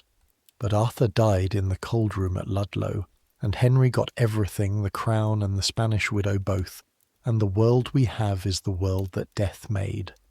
You follow it all from Clun, the way country people follow the doings of the great, in pieces, from the wool merchants who go down to London, from the ballad sheets at the fairs, from the sermons. You hear when Henry becomes king in 1509 and marries Catherine at last, the same Catherine, your Catherine, the girl who told you to make it warm so that she is Queen of England after all, 7 years a widow and then a queen, and you are glad sitting by your fire in Clun with your own children round it, absurdly glad, as if you had a hand in it, which you did not, you only carried the wood. You hear years on when it starts to go wrong for her, when there is no son. Daughter after daughter lost, one girl living and no son, and the king, your door-slamming boy grown to a hard and frightened man, starts to wonder aloud whether God is punishing him for marrying his brother's widow, whether the marriage was cursed from the start, whether it was ever lawful at all. And the whole question, the question that will tear the country in half, comes down at last to a bed in a cold castle on the Welsh border, 27 years before, and to the words a boy said the morning after, and to whether that marriage was ever truly a marriage or only, as Catherine swears on her soul, two frightened children who slept in the same bed and did nothing because the boy was too ill and too young and too soon dead. They call the witnesses in 1529, old men now, the gentlemen who were boys at Ludlow. Willoughby Grey swears he heard the prince call for ale and boast of Spain. Others swear other things. And Catherine, in front of the legates and the king and the whole court at Blackfriars, goes down on her knees to Henry and makes the speech that people will remember for 400 years, that she has been a true and humble wife, that she came to him a maid, and she means to him, but she is speaking of the other bed too, the first one, your bed, the one you slept across, and she swears the marriage to Arthur was never consummated, and then she rises and refuses to answer the court further, and walks out, and will not come back, and never accepts the divorce, and dies still calling herself queen, and Henry breaks with Rome to be rid of her, and the monasteries fall, and men burn, and England is remade, all of it turning in the end on what did or did not happen in a room where you built the fire, and nobody ever asks you. That is the strangest part, and the part you make your peace with slowly, over years. You were there. You were nearer than Willoughby. You heard the boast with your own ears, kneeling at the hearth, and you saw the shoes by the bed, and then you never saw them again, and you carried the pot and the blood and the body, and you know more about the truth of that marriage than any man called to swear at Blackfriars, and nobody ever climbs the hill to Clun to ask a shepherd what he heard. You are furniture. Furniture is not called to testify, and you are glad of it in the end, because you would not have known what to say, because the true answer is not yes and not no. The true answer is a door, and Roland taught you what to do with a door. You get old. That happens if you are lucky, and you are. Luckier than the prince, luckier than most. Your hands that cracked and bled on a prince's laces gnarl up with the years and the cold and the work, the knuckles thick, the old white scars still there under the new brown ones, and on winter mornings you have to work them finger by finger before they will close on a crook, the same as you once worked them before they would close on a log, and every single winter morning of your long life for 60 years, that small pain in your hands brings the cold room back, whole, the gold light, and the river roar, and the thin boy, and the fire you could never win. You never lose it. You do not want to. Alice goes before you. Most of your children outlive you, which is the most a man of your age can ask. You end your days in a stone cottage above Clun with a fire you still keep yourself, too stubborn to let a grandchild build it, and the grandchildren come and sit by it, and you tell them, on the nights your chest is easy enough for telling, about the prince, and the ribbon is long gone to dust, and Broad Street is a thing they've never seen, and the castle is just a place over the hills to them, and the whole world you lived through has become the smoothed and shortened story you tell by the fire, the pageants and the dog and the girl from Granada, and you let it, because that is what stories are for. They are the warmth you leave behind you. But once, near the very end, a grandchild asks you, sharp the way children are, were you sad when he died? And you sit a long time with the fire ticking, and you find the true answer, the one you never gave a court because no court asked, and you give it to a child instead, which is the right place for it. I was, you say, but mostly I was cold.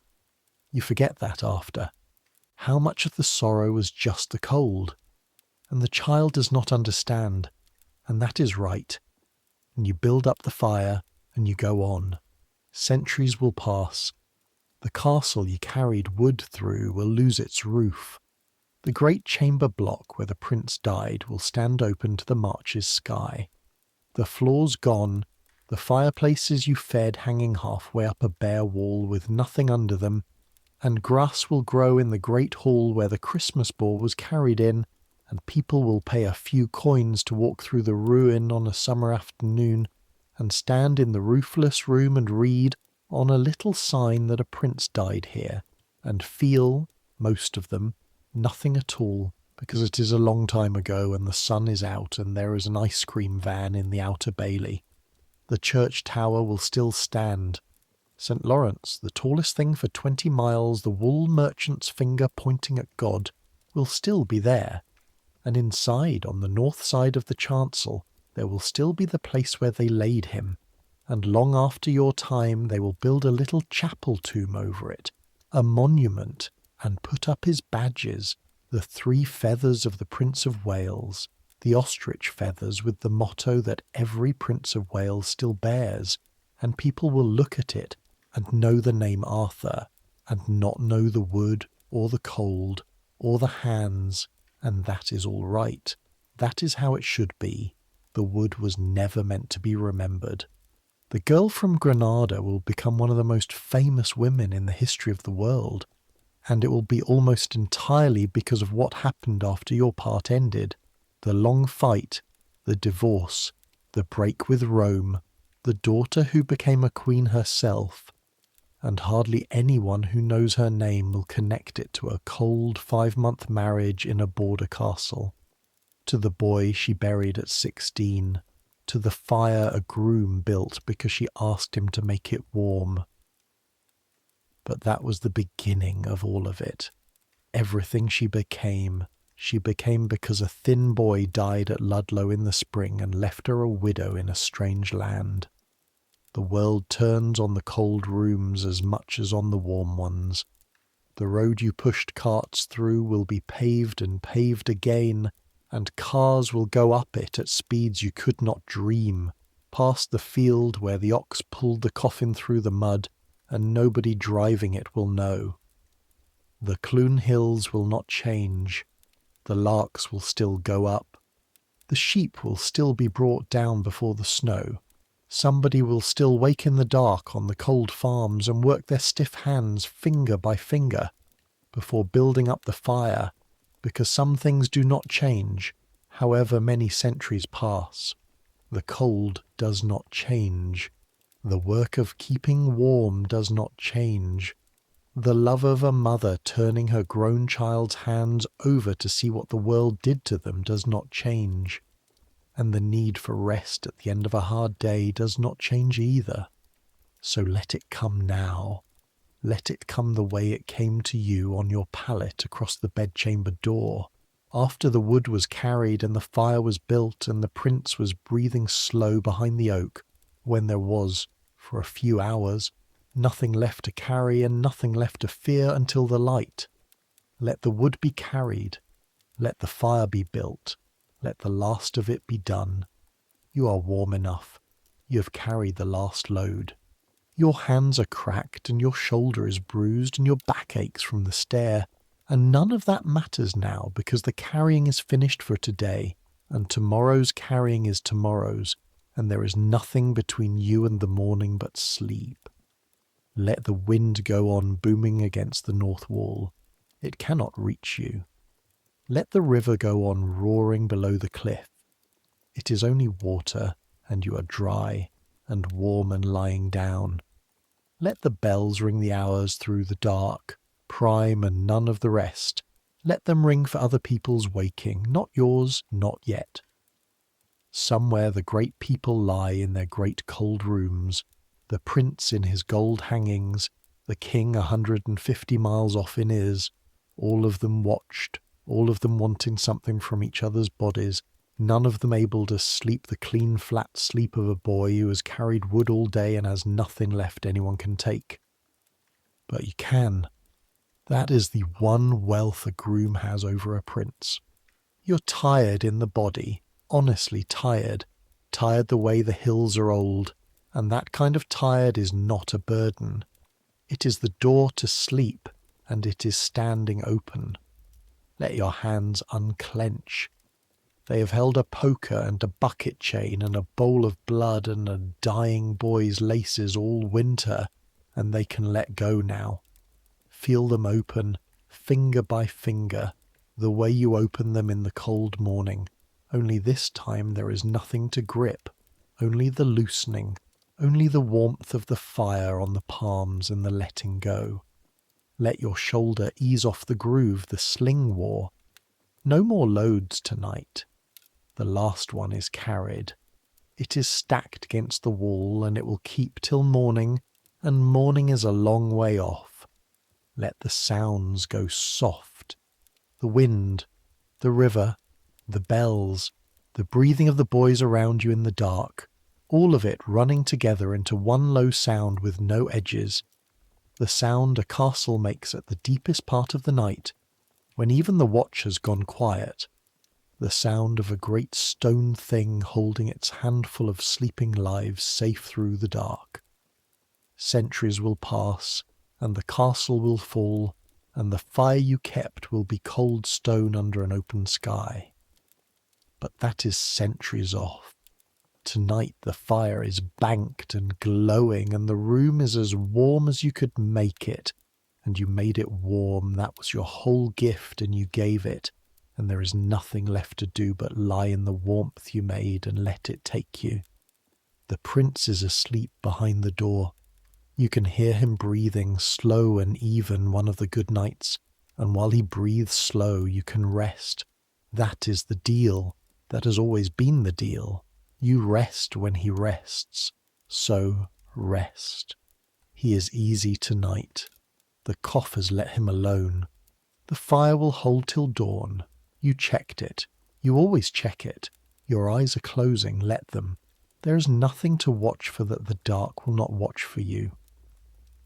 The last thing you hear is the passing bell. Far off. No, not the passing bell. Only the hour. Only the ordinary bell of St. Lawrence marking some hour of the night you are too far gone to count, rolling out soft over the roofs and the river and the sleeping hills, over the castle and the town and the field and the farm, over the whole cold green Marches world, telling everyone in it the same thing, the thing bells have always told, that another hour of the dark is safely past, and the morning is that much nearer, and until it comes there is nothing to do, nothing to carry, nothing to fear, only rest. You made the room warm, you carried the last load, you kept the fire till the end. You have earned this, every ache of it, every crack in your hands, every step of the stair, you have earned the sleep that comes after. So take it. Let the fire burn low, let the wind and the river run on without you. Let the boy breathe slow behind the door. Let your hands lie open and empty and warm, and sleep. Good night.